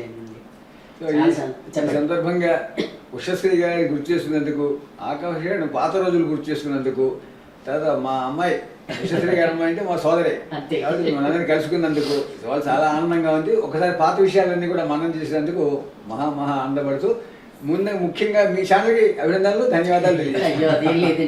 మన బాధ్యత అనుకున్నాను చేసామంటే. నేను కూడా ఒక మాట చెప్తాను. శ్రీగోపాల్ గారు ప్రస్తావించారు కనుక, ఆయన ప్రస్తావన కూడా వచ్చింది కనుక, శ్రీగోపాల్ గారు ఉషశ్రీ గారు కూడా ఆల్రెడీ పరిచయస్తులే, బాగా మైత్రి సంబంధం. ఏబి ఆనంద్ గారి ఇంటికి వెళితే ఆవిడే చెప్తున్నారు, శ్రీమతి శ్రీగోపాల్ గారు ఈ వెనక సందులోనే ఉండేవారు ఇక్కడ అనుకుంటారు. అలాగే అయి ఉండొచ్చు కనుక ఈ రోజున మరి శ్రీగోపాల్ గారి ఇంటికి ఉషశ్రీ గారు వచ్చినట్టుగా సంతోషం. అది కూడా మనకి అనిపిస్తుంది, వాళ్ళ వంశంలో వాళ్ళవే కదా. అంతే తప్పనిసరిగా చాలా సంతోషం అండి. మళ్ళీ ఒకసారి ఆకాశవాణిని గుర్తు చేయడం, చాలా విషయాలు మాట్లాడడం, అలాగే నాన్నగారి మీద మీరు చెప్పడం అంతా కూడా మాకు చాలా సంతోషం. ఇది ఈరోజు నాన్నగారికి సంబంధించిన విషయాలతో పాటు విజయవాడ ఆకాశవాణిలో విషయాలను కూడా మనతో పంచుకున్నందుకు ప్రత్యేకంగా మాడుగుల రామకృష్ణ గారికి, జయప్రకాష్ గారికి ధన్యవాదాలు. నమస్కారం.